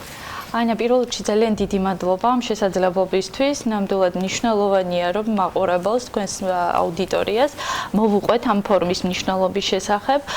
ფორუმი მიზნად ისახავს ორ ამოცანას, ანუ ერთი ამოცანა არის ის, რომ ჩვენ მაქსიმალურად წამოვწიოთ და გავუკეთოთ, ასე ვთქვათ, აქცენტირება სამშენებლო და ტურიზმის სექტორს, მდგრადი და მედეგი მშენებლობის ტექნოლოგიების დანერგვის შესახებ და ამაში დაგვეხმარება ფორუმი. ჩვენ მოწვეული გვყავს საერთაშორისო ურბანისტები, საფინანსო ინსტიტუტები, საერთაშორისო ექსპერტები, რომლებიც გააზიარებენ ყველაზე ესეთ ახალ გამოცდილებას აი ამ ორი მიმართულებით. ვინაიდან ტურიზმი და უძრავი ქონება ორივე ერთად ეკონომიკის საკმაოდ ესეთი მსხვილი სექტორებია და დიდ ეკონომიკურ სარგებელს ქმნიან, შესაბამისად მათი გავლენა გარემოზეც არის ძალიან დიდი. გარემოზე ზრუნვა და ვთქვათ ეკოლოგიური ფაქტორები ვიცით, რომ საკმაოდ ესეთი დიდი გამოწვევაა, როგორც მსოფლიოსთვის, ასევე ჩვენი ქვეყნისთვის. მშენებლობას, კერძო მშენებლობის სექტორს დიდი გავლენა აქვს გარემოზე და მაგალითად მწვანე ესეთი გაერთიანება, მწვანე მშენებლობის მსოფლიო გაერთიანება, რომელსაც მიზნად აქვს დასახული, რომ 2030 წლისთვის ყველა ახალი შენობა უნდა იყოს 100%-ით ენერგოეფექტური, ნულოვანი ნახშირბადის, ასე ვთქვათ, კუთხით. შესაბამისად, ეს ამოცანა ჩვენს ქვეყანასაც უდგას, ჩვენს ქვეყანას აქვს ვალდებულება ევროკავშირისადმი აღებული და ამ ვალდებულების შესასრულებლად საჭიროა როგორც ცოდნის გაზიარება, ასევე ადამიანური კაპიტალის მომზადება და ყველა კომპანიის ინფორმირება იმ ახალი ტექნოლოგიების შესახებ, რომელიც დანარჩენ თქვა საქართველოს გარდა დანარჩენ ძალიან ბევრ განვითარებულ ქვეყანაში არის. სიახლეები, რა სიახლეები იქნება ამ ფორუმზე მდგრადი და მედეგი ქალაქების განვითარების მიმართულებით, თქვა ადამიანებისთვის, ვინც ამ სფეროში ჩართულები არიან და უნდათ რომ მეტი გაიგონ. ეს კონცეფცია, რასაც მოიცავს, რა სიახლეებზე იქნება საუბარი და ინოვაციები. პირველ რიგში პრინციპში კითხვა თქვა რატომ მდგრადი და მედეგი ქალაქების მშენებლობა ეს არის ის პრობლემა რაც აწუხებს არა მხოლოდ საქართველოს ეს ყველაზე ნაკლები პრობლემა შეიძლება იყოს დღეს ჩვენთვის არამედ თელ მსოფლიოს. მსოფლიოს მოსახლეობის ნახევარზე მეტი 55% ცხოვრობს ქალაქებში. ურბანიზაცია არის ის ერთ-ერთი მთავარი გამოწვევა მსოფლიოსთვის, რაზეც ყველა წამყვანი ქვეყნების დედაქალაქებში და მსხვილ ქალაქებში მიმდინარეობს ფორუმები ყოველწლიურად, ინტენსიურად და ამ თემებზე ჩვენ გვინდა რომ ვისაუბროთ საქართველოშიც. 2050 წლისთვის 70%-ს აღწევს უკვე ურბანიზაცია. ეს რას ნიშნავს? ნიშნავს იმას, რომ გაიზრდება მოთხოვნა საცხოვრებელ სახლებზე, გაიზრდება მოთხოვნა ენერგოდანახარჯები იქნება გაზრდილი, გაიზრდება ტრანსპორტზე მოთხოვნა.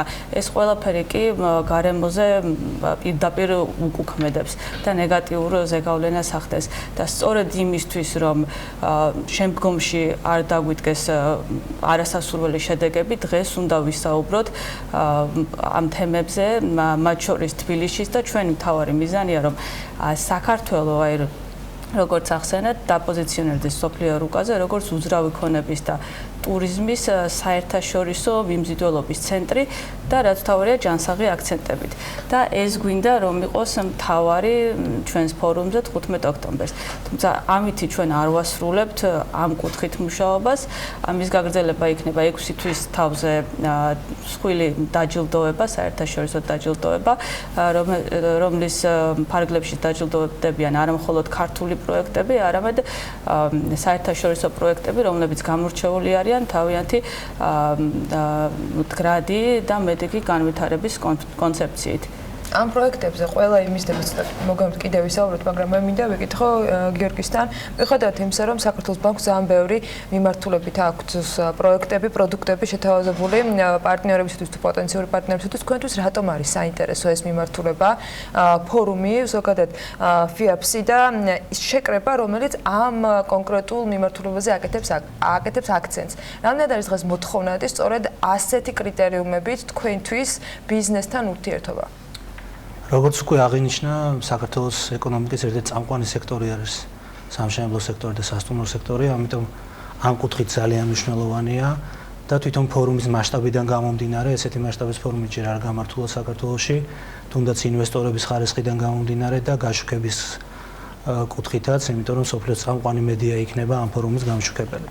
ეს თავისთავად ერთიორად აწევს საქართველოს როგორც უძრავი ქონების და სასტუმრო ბიზნესის ინვესტორებისთვის მიმზიდველობის კუთხით ინტერესს.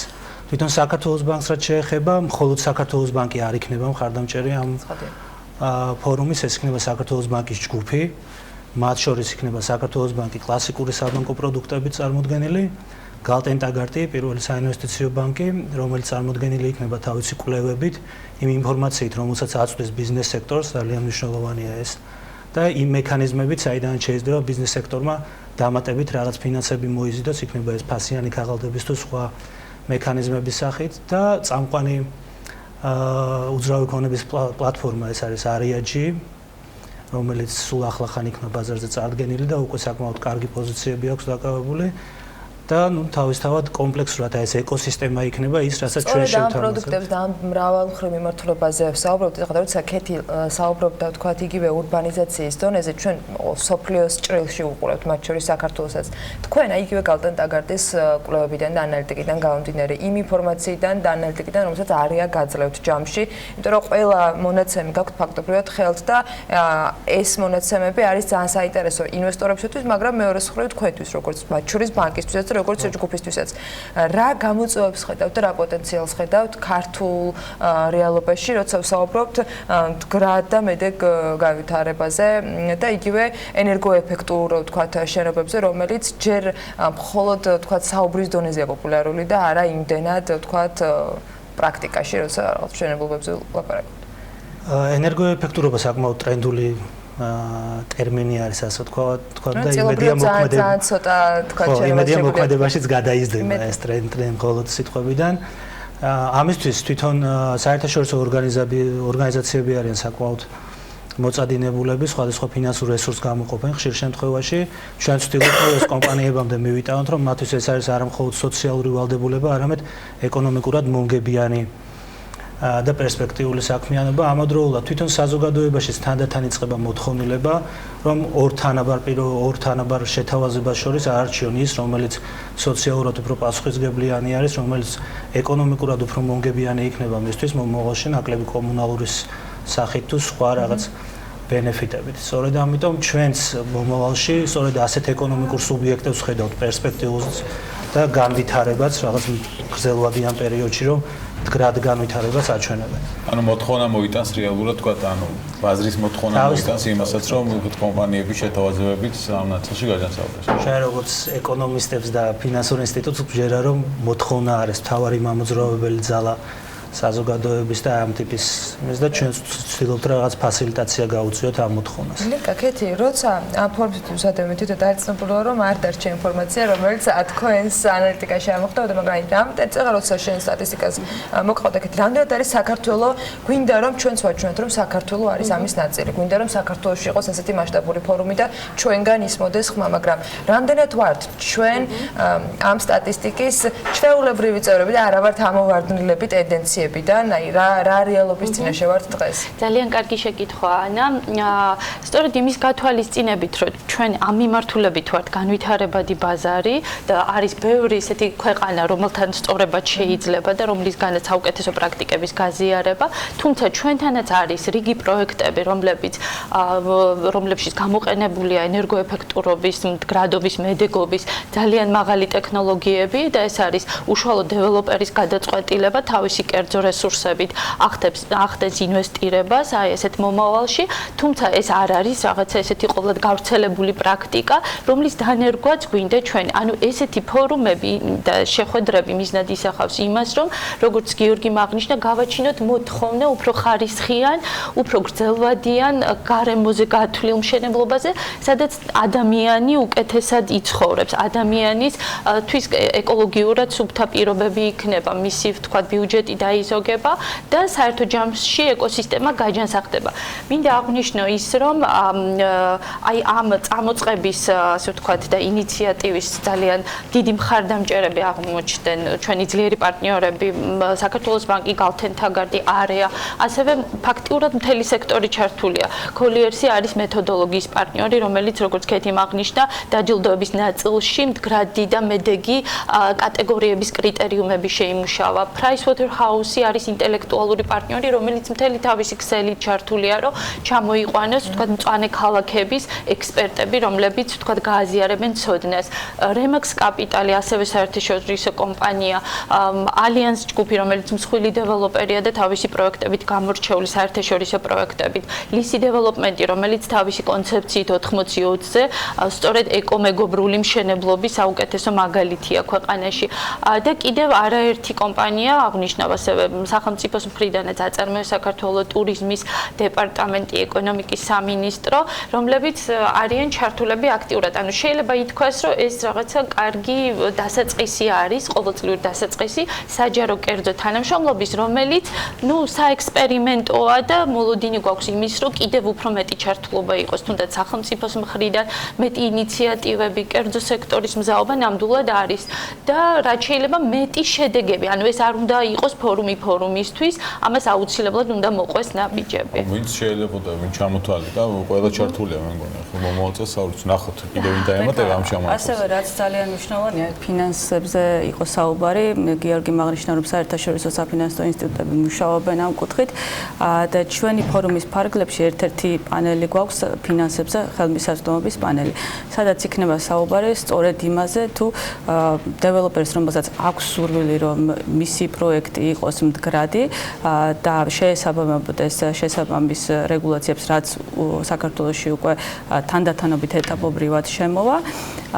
ამისთვის იქნება განმარტებული თუ რა საშუალებები, რა რესურსები არსებობს საერთაშორისო საფინანსო ინსტიტუტების მხრიდან. ანუ ინფორმაცია ამდენად აქვს თავად დეველოპერებს, რა საშუალებების მოძიება შეიძლება თუნდაც ფინანსური, თუნდაც ნაწილობრივ ინტელექტუალური და განათლების კუთხით ანუ ინფორმაცია. ეს ინფორმაცია რამდენად აქვს დღეს დეველოპერებს?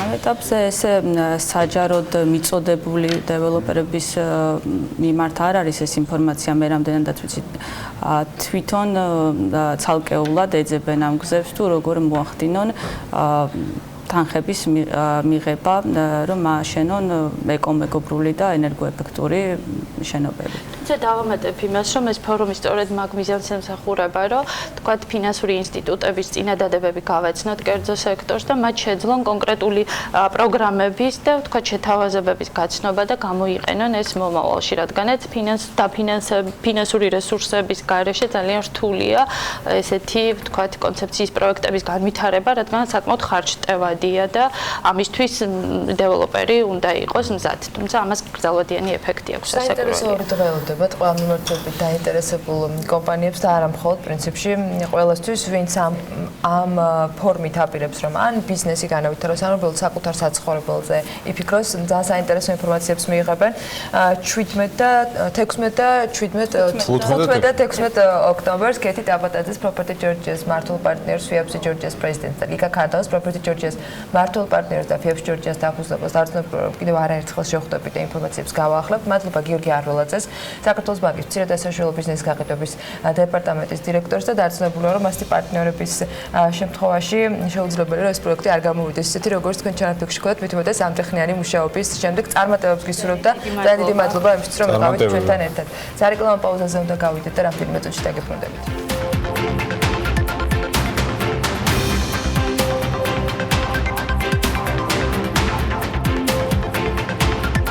19 და 20 ოქტომბერს საქართველოს 2019 წლის ფრანკფურტის წიგნის ბაზრობაზე პროექტით Follow the Journey of Georgia Chapters წარდგება, რომლის ფარგლებშიც 5 დღის განმავლობაში გაიმართება ლიტერატურული და საგამომცემლო პროგრამა.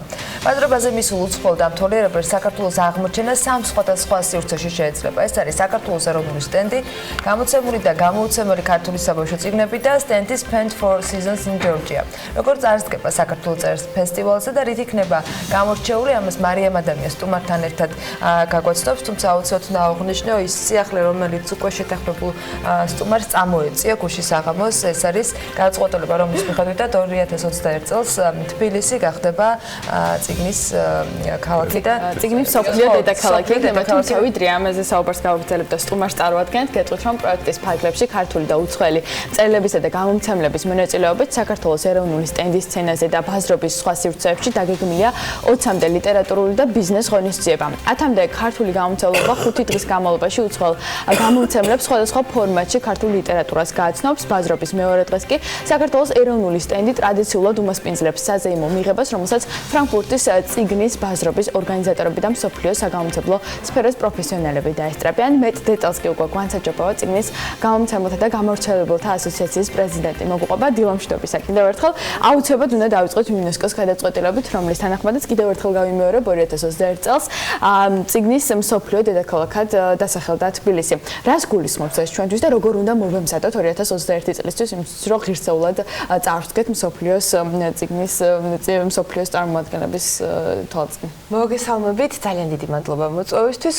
გილოცავთ თქვენს მაყურებელსაც, იმიტომ რომ ვფიქრობ, რომ ნამდვილად მოსალოცი ამბავია, იმიტომ რომ ასეთი რამეები ყოველდღე არ ხდება ხოლმე.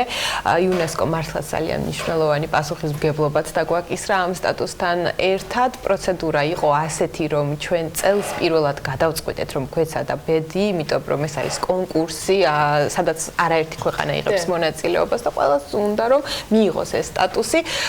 არსებობს შემთხვევები, როდესაც ძალიან ბევრჯერ ცდიან ხოლმე ბედს და სადღაც მე-7, მე-8-დაზე იღებენ. ჩვენ ძალიან გაგვიმართლა, იმიტომ რომ ეს იყო პირველი სტატა პირველი ეჯერზე. როგორც ჩანს, ცოტათი გავაკვირვეთ. იუნესკო რომ ასე გვენდო და ეს სტატუსი ასე სწრაფად ჩვენ მოგვანიჭა. რა თქმა უნდა, ამაში ძალიან დიდი წვლილი მიუძღვის გამომცემელთა მსოფლიო ასოციაციასაც, რომელიც არის ერთ-ერთი მთავარი ორგანიზატორი და ზოგადად დამფუძნებელი აი ამ პროექტის და ჩვენ მათთან გვაქვს უკვე ძალიან მჭიდრო ურთიერთობა და ცხადია ალბათ ამანაც განაპირობა, რომ ისინი კარგად იცოდნენ იცნობენ რამდენად აქტიურია საგამომცემლო და ლიტერატურული სფერო საქართველოში და რისი პოტენციალი აქვს. გარდა ამისა, მნიშვნელოვანი იყო ამ თვალსაზრისით ისიც რომ უნდა ყოფილიყო აქ სახელმწიფო ჩართულობა მაღალ დონეზე, იმიტომ რომ აპლიკაცია ოფიციალურად შევიდა თბილისის მერიის სახელით, განმახორციელებელი არის მულტიფუნქციური ბიბლიოთეკების გაერთიანება, თუმცა მათთან ერთად ჩვენი ასოციაციაც და ასევე სხვა ორგანიზაციებიც, იმიტომ რომ პროექტი ზოგადად გულისხმობს, რომ ლიტერატურის სფეროში ჩართული ყველა სამთავრობო თუ არასამთავრობო ორგანიზაცია თავს იყრის ერთად ამ პროექტში და აკეთებს ყველაფერს იმისთვის, რომ წიგნის დედაქალაქად ნამდვილად ვიქცეთ 2021 წელს.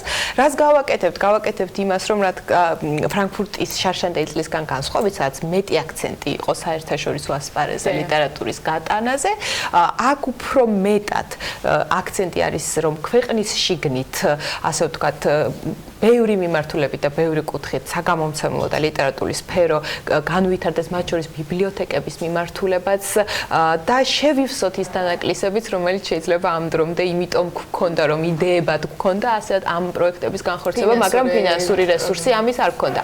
ახლა უკვე სახელმწიფოს ჩართულობა და ის პასუხისმგებლობა და ვალდებულება, რომელიც მათ იუნესკოს წინაშე აიღეს, მოგცემს იმის საშუალებას, რომ ჩვენ ეს ყველაფერი გამოვიყენოთ სფეროს მეტად განვითარებისთვის და იმედი გვაქვს, რომ ძალიან წარმატებით ჩაივლის ეს წელი. ახლა გადავიდეთ უკვე ფრანკფურტზე, როგორია ჩვენი ქვეყნის სტრატეგია ფრანკფურტის წიგნის ბაზრობაზე და რომელ ავტორებზე მომყარებთ იმედებს? რაც შეეხება ფრანკფურტს, რა თქმა უნდა, ეს არის ძალიან მნიშვნელოვანი წელი. იყო ცხადია ძალიან მნიშვნელოვანი შარშანდელი, მაგრამ შარშანდელი წლის შემდეგ კიდევ უფრო მნიშვნელოვანია, რომ ჩვენ ასევე წარმატებით გავაგრძელოთ. შარშან მოლოდინი გავაჩინეთ, მე მგონი და შარშან გავაჩინეთ. უკვე ელოდებიან ჩვენგან უფრო მეც. ცხადია, შარშან გავაჩინეთ მოლოდინი, საფრთხოვანებაც გამოვიწვიეთ, ვაჩვენეთ, რომ ჩვენ ამ სფეროში და ამ ქვეყანაში რეალურად საქმის კეთება თურმე ძალიან კარგად შეგვიძლია და ამის შემდეგ უკვე წელს მე მგონი ისიც ჩვენახეთ, რომ საერთოდ ქართული ენა არსებობს და ჩვენი დამწერლობა გვაქვს. ეს იყო ჩვენი ერთ-ერთი მთავარი მიზანიც, ქვეყნის პოპულარიზაცია, იმიტომ რომ წლების განმავლობაში ჩვენ გვეკითხებოდნენ, რომ საუბრობდით თუ არა რუსულ ენაზე, ვიყავით თუ არა რუსეთის ნაწილი და ესეთი ჩვენთვის ძალიან მძიმე შეკითხვები ისმებოდა. ახლა ეს კითხვები აღარ არსებობს, იმიტომ რომ ქართული ანბანისა დამწერლობის შესახებ მე მგონი ყველამ ძალიან კარგად გაიგოს სულ ცოტა ჩვენ სფეროში, თუმცა არა მხოლოდ. ამიტომ წლევანდელი წელი იყო ძალიან საპასუხისმგებლო, თუმცა ამ ყველაფერს დაემთხვა ის, რომ აი ასეთ საპასუხისმგებლო წელს გვქონდა ძალიან მძიმე ზაფხული და ალბათ თქვენ მაყურებელი მეტაკლებად თვალსადევნებ და მწერალთა სახლის და წიგნის ცენტრის, ასე ვთქვათ, გაერთიანებას, მაგრამ უფრო მეტად ეს იყო გაუქმების მცდელობა მაშინდელი კულტურის მინისტრის მოადგილის რაღაც მავნებლური გადაწყვეტილებაც პირდაპირ შეიძლება ითქვას, რამაც ძალიან დაგვიმძიმა ვითარება შეაჩერა პროცესი, იმიტომ რომ მთელი ზაფხული ნიშნის ქვეშ იყო, საერთოდ გამოვიდოდით თუ არა. რა თქმა უნდა, იმიტომ რომ მთელი ზაფხული ფაქტობრივად ვერაფერი ვერ გავაკეთეთ, სანამ არ მივედით იმ შედეგამდე, რომ ჩვენი მოთხოვნები დაკმაყოფილებულიყო და ნაწილობრივ მაინც და აღდგენილიყო მწერალთა სახლი, რომელშიც უკვე გაერთიანდა წიგნის ცენტრიც და რაც ყველაზე მნიშვნელოვანი იყო, დაბრუნებულიყვნენ თანამშრომლები, იმიტომ რომ მათი აი ამ პროფესიონალი გუნდის დაკარგვა სფეროსთვის იყო ძალიან დამანგრეველი და ძალიან მტკივნეული იქნებოდა. გარკვეულწილად ჩვენ უკვე მივიღეთ რაღაცნაირად აი ეს პირობები, რაც გვქონდა და ამის შემდეგ უკვე დაიწყო პროცესი. იქამდე სანამ ეს სიტუაცია არ დაალაგდებოდა, რა თქმა უნდა, გაურკვეველი იყო მათ შორის ფრანკფურტის ბედიც, თუმცა გაურკვეველი იყო ბოლო წუთამდე, იმიტომ რომ ჩვენ გვქონდა დიდი გამოწვევა, რომ სექტემბერში ფაქტობრივად ბოლო თვეში უნდა გაგვეკეთებინა ძალიან დიდი პროექტი და გვიშველა მხოლოდ იმან, რომ ამ წლების განმავლობაში ძალიან დიდი გამოცდილება დაგროვდა კონტაქტები და მეგობრები, მათ შორის საზღვარგარეთ, გერმანიაში, რომლებიც მართლა უანგაროდ ამ სიტუაციაშიც გვერდში დაგვიდნენ და დაგვეხმარნენ, რომ პროექტი შემდგარიყო. რა თქმა უნდა, მნიშვნელოვანი იყო ის თვალსაზრისი, რომ სამინისტროს მხრიდან ამჯერად უკვე მწერალთა სახლი ჩაერთო საქმეში და ის გახდა ჩვენი ფინანსური პარტნიორი და უკვე აი ამ ადამიანებთან, რომლებმაც ასევე ძალიან კარგად იციან საქმე და უკვე წიგნის ცენტრის თანამშრომლები, რომლებიც იქ დაბრუნდნენ, მათთან ერთად უფრო გამარტივდა ცხადია მუშაობა და პროექტი მზად არის. ეხლა უკვე ნამდვილად შეიძლება ითქვას, რომ ამაყად მივდივართ. ვინ იქნებიან ჩვენი ქვეყნის მთავარი პრეზენტატორები, თუ შეგიძლია რომ დავასახელოთ ეს სახელი და მივდივართ, რა თქმა უნდა, გამომცემლებთან და მწერლებთან ერთად ტრადიციულად ეს არის ძალიან მნიშვნელოვანი ამბავი. დავგეგმეთ ძალიან საინტერესო პროგრამა ჩვენი აზრით მოგწონს და იმედი გვაქვს, რომ უცხოელ აუდიტორიასაც მოეწონება ის, რასაც წელს შევთავაზებთ. შემიძლია რაღაცნაირად ჩამოვთვალო რამდენიმე მწერალი არის, ვინც ჩვენთან ერთად მოდის. თემა არის ასეთი და პრინციპი, რომ ის ციგნები, რომელიც წელს პირველად და სახლებურად უნდა წარდგეს გერმანიაში, ეს არის არჩილ ქიქოძე, ива ფეზუაშვილი, ბექა ადამაშვილი, ზურაბ ქარუმიძე, მოდიან საბავშვო ნაწილში ილუსტრატორები და საბავშვო წიგნების ავტორები თათიანა დარაიშვილი, ეკატაბლიაშვილი. ანუ საკმაოდ ისეთი მრავალფეროვანი პროგრამა, არა მხოლოდ ქართველები მონაწილეობთ პროგრამაში, არამედ გერმანელები, ანუ ეს ტანდემები, რომელიც შარშან მეტად დაუნერგეთ შენარჩუნდა წელსაც და გერმანელ გამომცემლებთან, რედაქტორებთან, კრიტიკოსებთან ერთად წარმოადგენთ ქართულ ლიტერატურას. პროგრამა მრავალფეროვანი არის იმ თვალსაზრისით, რომ ჩვენ კონცეფციაზე ძალიან ბევრი ვიფიქრეთ და გვინდოდა რომ ყველა ჟანრი ყოფილიყო მაქსიმალურად წარმოდგენილი. ეს არის პოეზია, პროზა, თანამედროვე, არის კლასიკა, დოკუმენტური პროზა, არის არტი, მაგალითად რეზო გაბრიაძის წიგნი წარმოადგენთ. რომ სრულად წარმოვაჩინოთ საქართველო.